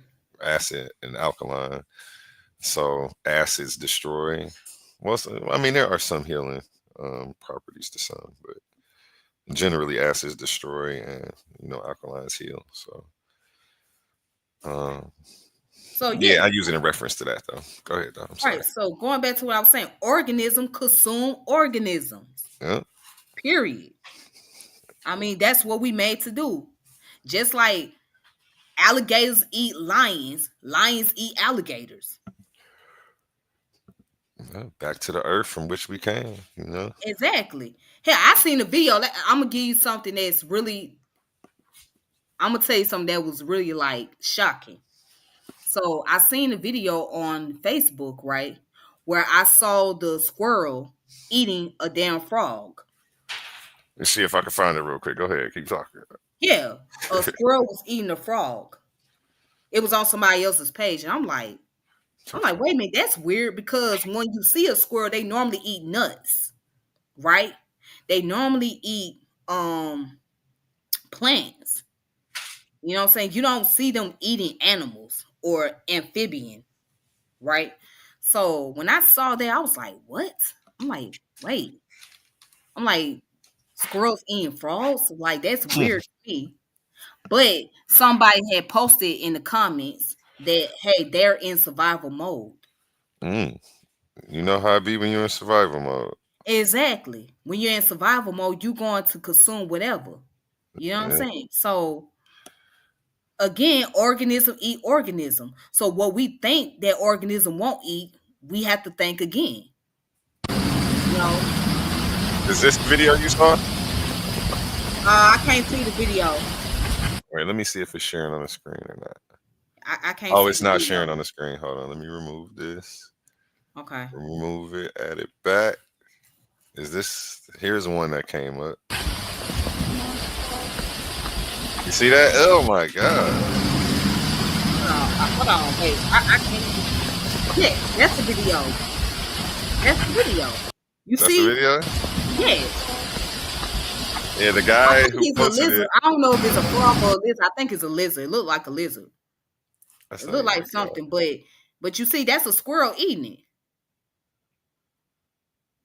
I'm not gonna eat you.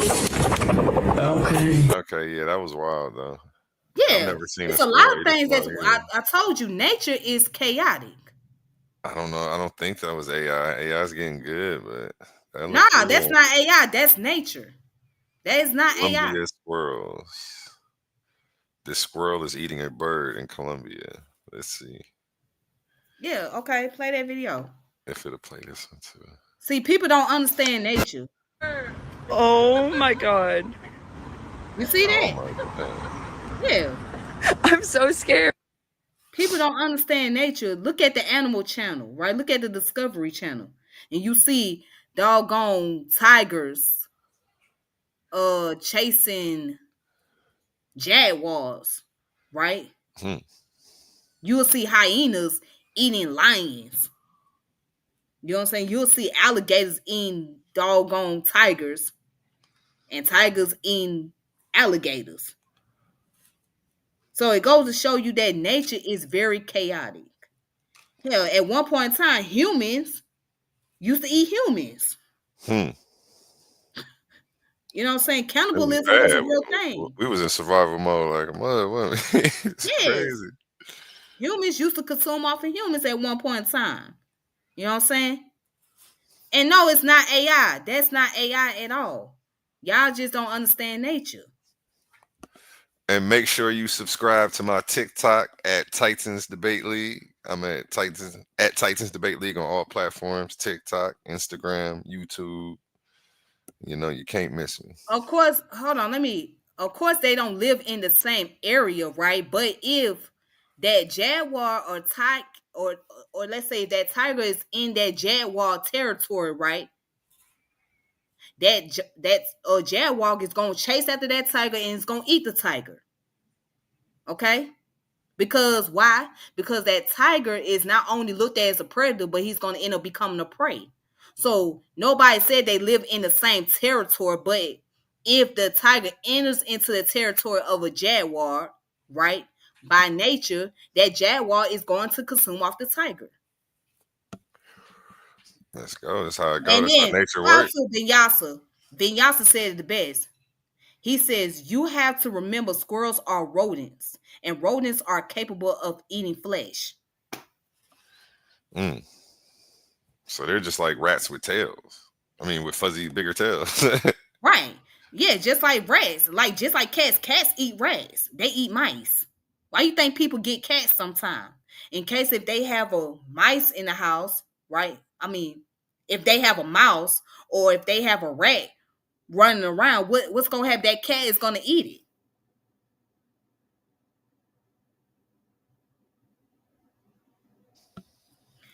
Oh my God. Hold on. You got some weird people on your now let me stop.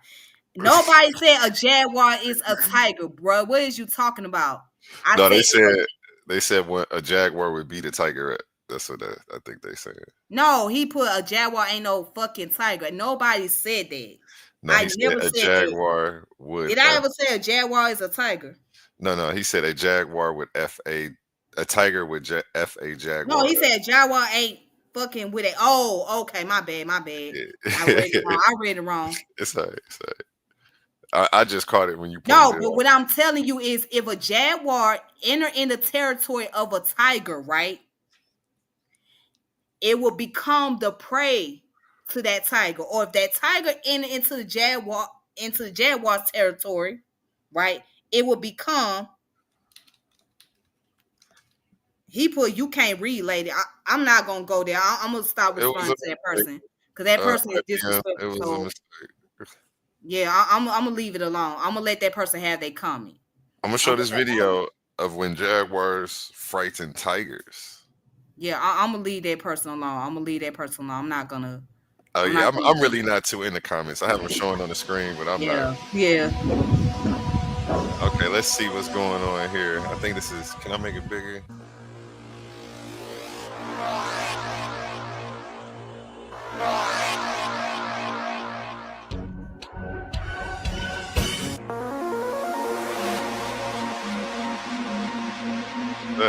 Okay. But you see that, right? Maybe it's that jet black.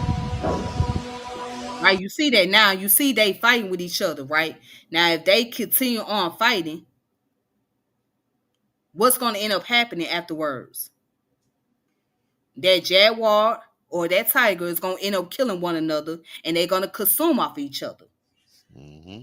So the point that I'm making is that's a part. Nature is not always balanced like we think.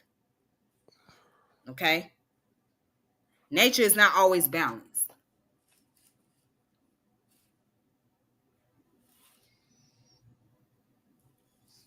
You there? Yeah. So that's what people got to understand. So we think nature is supposed to be one way when nature is not one way. It's going to be something totally opposite. Right? And And going back to what I stated before, we are all part of the ecosystem. We are all part of the ecosystem. So anything organism is gonna consume organism regardless. Big facts. Even if it was just like a bunch of ants are eaters. Right. I done seen videos where what was it? Lions eating doggone zebras. Mm. I done seen videos. I'm like, wait a minute. Lions eating zebras? That's but again, that's the law of nature. That's how nature works. Let me see. Ants. I wonder if I could find a video of ants. Mm-hmm. Yeah, even Consume. ants. Yeah, even ants consume off of dead bodies. I mean, well, you know, dead organism. Let me see. Yeah, that's Ants something. consume large.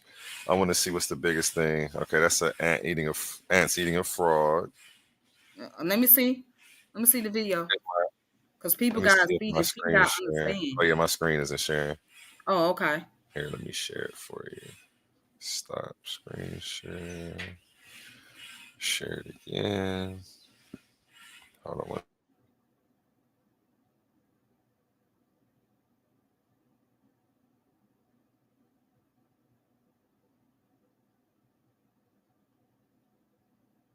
Eating a frog.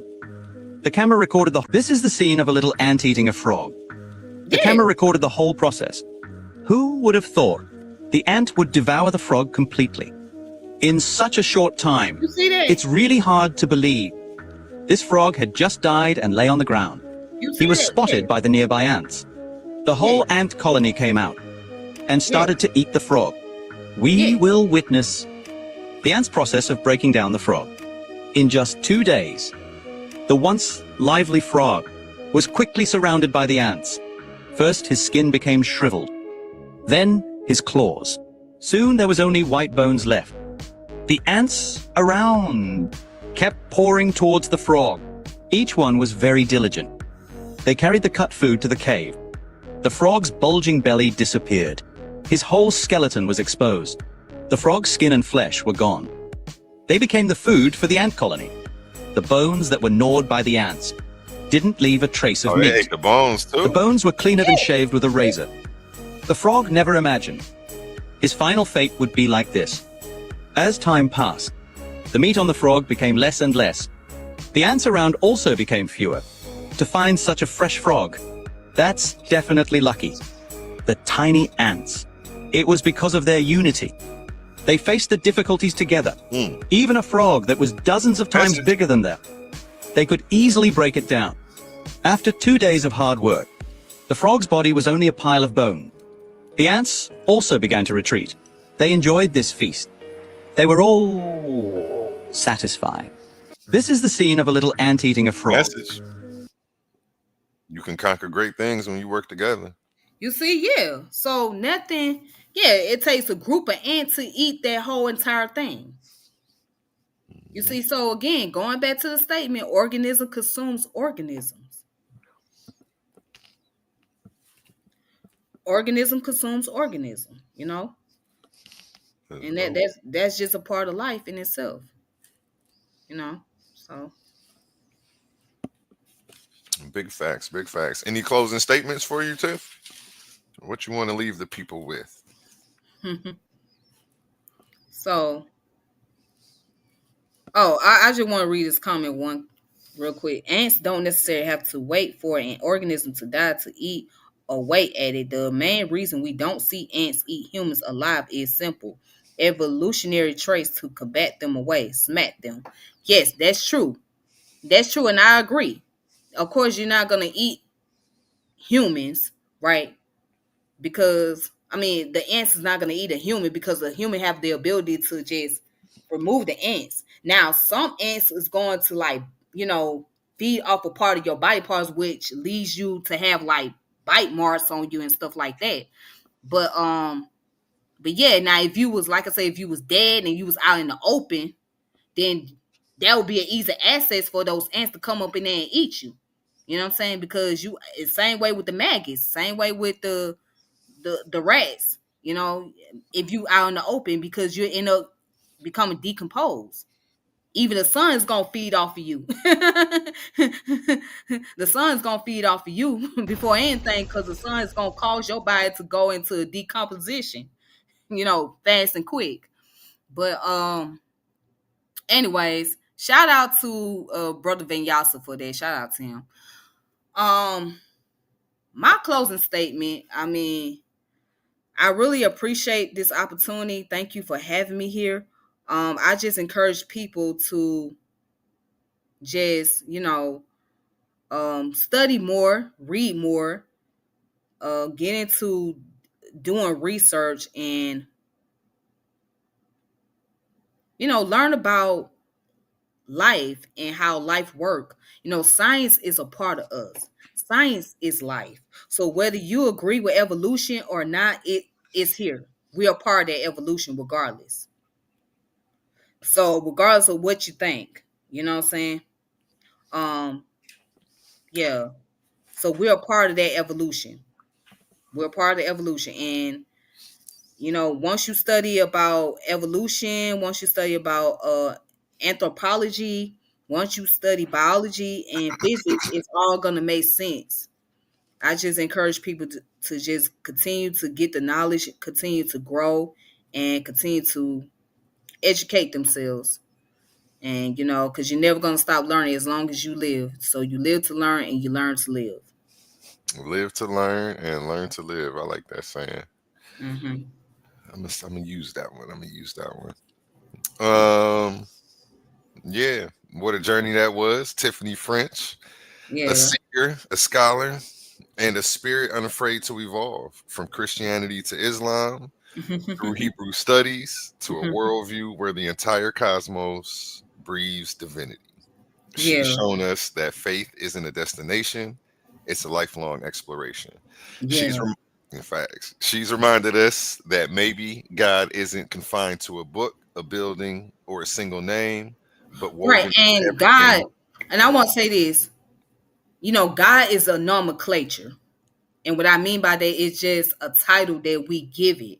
You know what I'm saying? But at the end of the day, we don't know what it really is. We don't know what this if there is a creator, we don't know what that creator is. If there is a supernatural or divine force, we don't know. So God is just that nomenclature. So, if you could guess, or do you guess, what is on the other side of the veil? Um, I don't know. Only thing I could say is dark matter, dark energy. I Mhm. mean, based on scientific information, dark matter, and dark energy. Again, it's unknown. I guess I would have to find out when I get there See what that? it is. But until then, I can't tell you exactly what it is. I can tell you what I believe. I believe that it's the universe itself. I believe, but then again, there's something that is probably greater than the universe. I just don't know what it is. It made me think about this song I wrote. I Yeah. rap. I used to rap. I don't rap anymore, but I wrote this Okay. song Okay. like Okay. 15 years ago. I said, they say that when you die, you go to heaven or hell, but nobody I know that made it back to tell. Right, exactly. Yeah, because once you leave this planet, you gone. You back into the cosmos. So ain't no telling what you going to experience. We don't know what's in that afterlife, if there is an afterlife, and if it's an afterlife, again, that would be the cosmos. That would be the universe. So we don't know what you're gonna end up being when you get there. We don't know if you're gonna reincarnate. We don't know if you're going to like become something else as far as like a plant or something. We don't know. So we just know that you're going back to the cosmos. We know that you're gonna be part of the ecosystem. That's all we know. One day I had a theory. I was just like daydreaming, like my mind Hmm. wonder. And I had a theory like, what if we reincarnate into like every organism so we can experience life from every single perspective? before like our mission's over or our journey's done. I don't know. I just be thinking random stuff sometimes, and because like you say, we don't know, so Right. everything is almost We valid. really don't know. We really don't know. And that's the thing. As humans, one thing you have to admit, as a wise person, as a person that is learning, as a person that's a knowledge seeker, is that you don't know. Once you admit that you don't know, now you open yourself up to the opportunity to learn things. To actually learn what is, yeah. Yeah, or what is. And But that's I why I find don't do the belief game, because it's like if I'm playing belief, I'm not leaving room. Well, I feel like I'm not leaving room for the facts. right, Like right, I've filled them in with belief when right, I should keep my mind inquisitive, like you said, right, I'll be a student of life and right, right. realize that I'm going to continue to keep learning and just accept that, Right. I I mean, don't and know. you're entitled to have a belief. You're entitled to have an opinion, and that's okay. But as you learn more and more, those beliefs start to change. Those opinions start to change. You see what I'm saying? Hmm. Those Hmm. opinions are going to start changing. Those beliefs are going to start changing.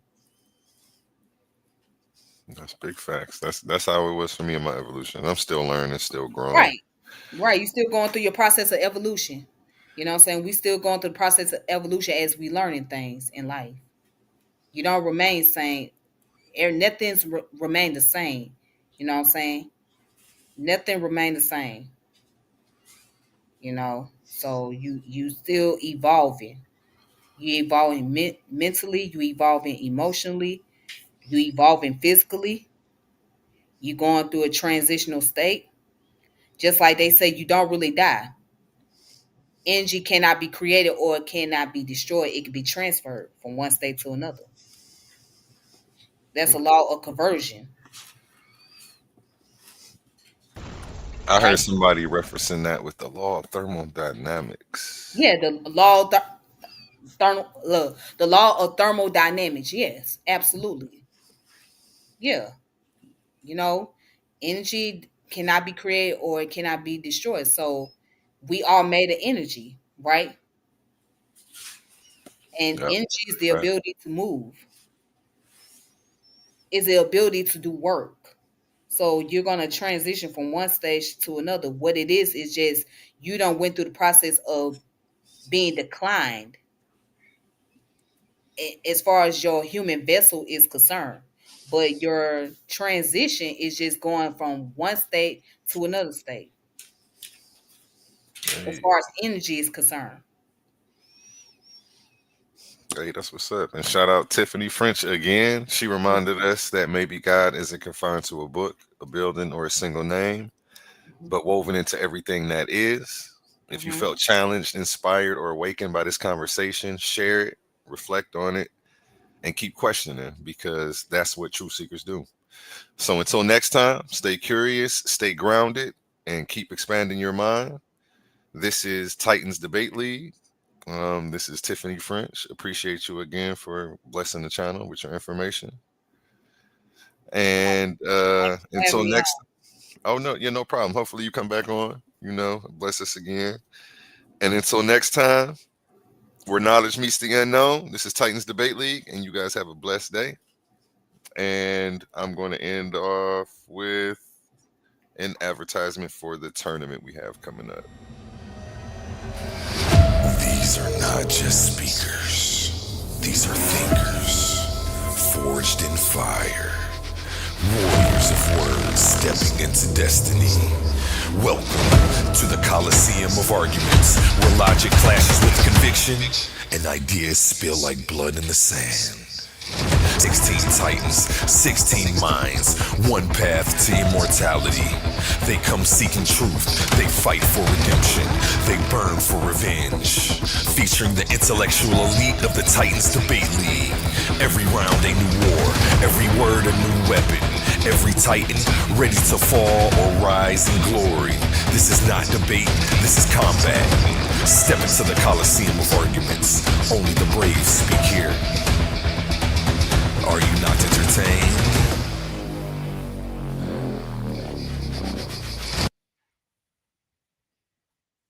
Amazing news! At Titans Debate League is now looking for interns. We are expanding our team and seeking driven individuals who are ready to make an impact. We're on the hunt for talented people to join our marketing team, a charismatic new host, and creative minds who can produce amazing content. If you have a positive attitude and are used to winning, because that's what we do here, then we want to hear from you. Join us and contribute to a culture of excellence and success here at Titans Debate League. Email us today, titansdebateleague@gmail.com. Looking forward to hearing from you. Where Infinity Gauntlet is a mere toy compared to the intellectual prowess build and destroy the cipher. This is Clash of the Titans 1.0. Two minds enter the arena, only one leaves standing. On the left, Honey Clark, leader of the Barbarians, a name that strikes fear in debaters across several continents. Omnis, scholar, the backchat butcher who's made countless heads roll. And on the right, Bosco Hoover, the primitive Freemason, a master of research, a student of knowledge, an executioner of wisdom. The battlefield are Jesus and Archangel Michael, one and the same. The date, Sunday, October 26th. The question: are you not entertained?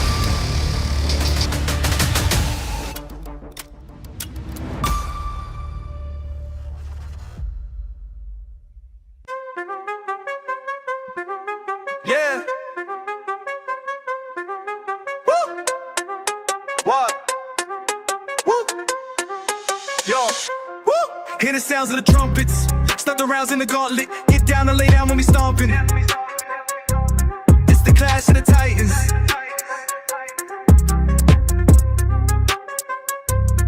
Hear the sounds of the trumpets. Start the rounds in the gauntlet. Get down and lay down when we stomping. It's the Clash of the Titans.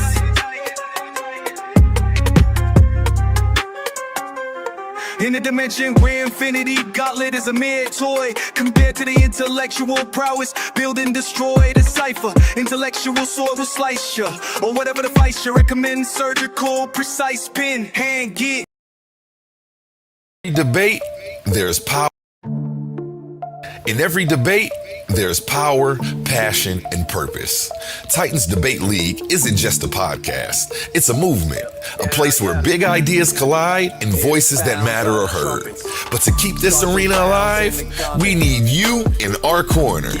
Your support through Cash App isn't just a donation. It's an investment in truth, in dialogue, and in community. Every dollar helps us bring sharper debates, stronger guests, and bigger opportunities for growth. And here's the best part. When you give, you're not just supporting us. You're standing tall as part of the Titan family. We see you, we value you, and we appreciate you.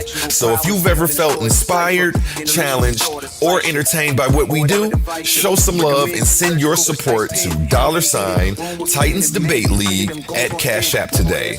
Again, that's $Titans Debate League at Cash App today. Together, let's keep this debate alive, keep the fire burning, and keep the Titans rising. Have a blessed day. Get down or lay down when we're stopping. It's the Clash of the Titans. Hear the sounds of the trumpets. Start the rounds in the gauntlet. Get down or lay down when we stopping. It's the Clash of the Titans. Hear the sounds of the trumpets. Start the rounds in the gauntlet. Get down or lay down when we stomping. This the Clash of the Titans. This the Clash of the Titans.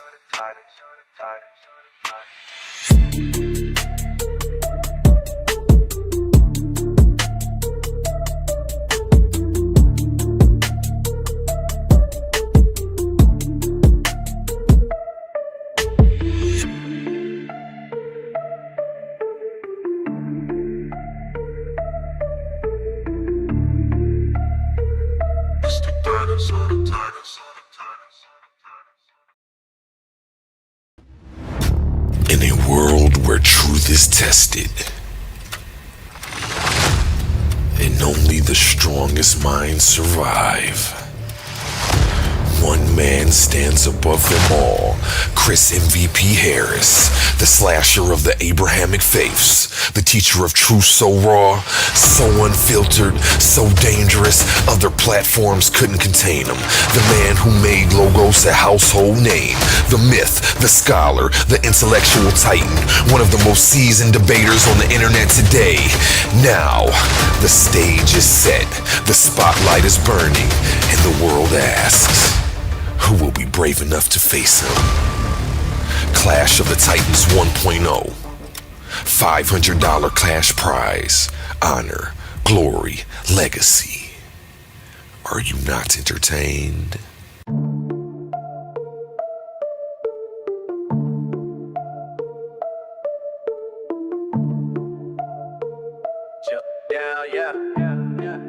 Hear the sounds of the trumpets.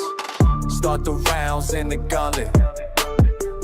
Get down or lay down when we stomping. This the clash of the titans. Hear the sounds of the trumpets. Start the rounds in the gauntlet. Get down or lay down when we stomping. This the clash of the titans. In a dimension where infinity gauntlet is a mere toy compared to the intellectual prowess, build and destroy the cipher, intellectual sword to slice ya, or whatever device ya. Recommend surgical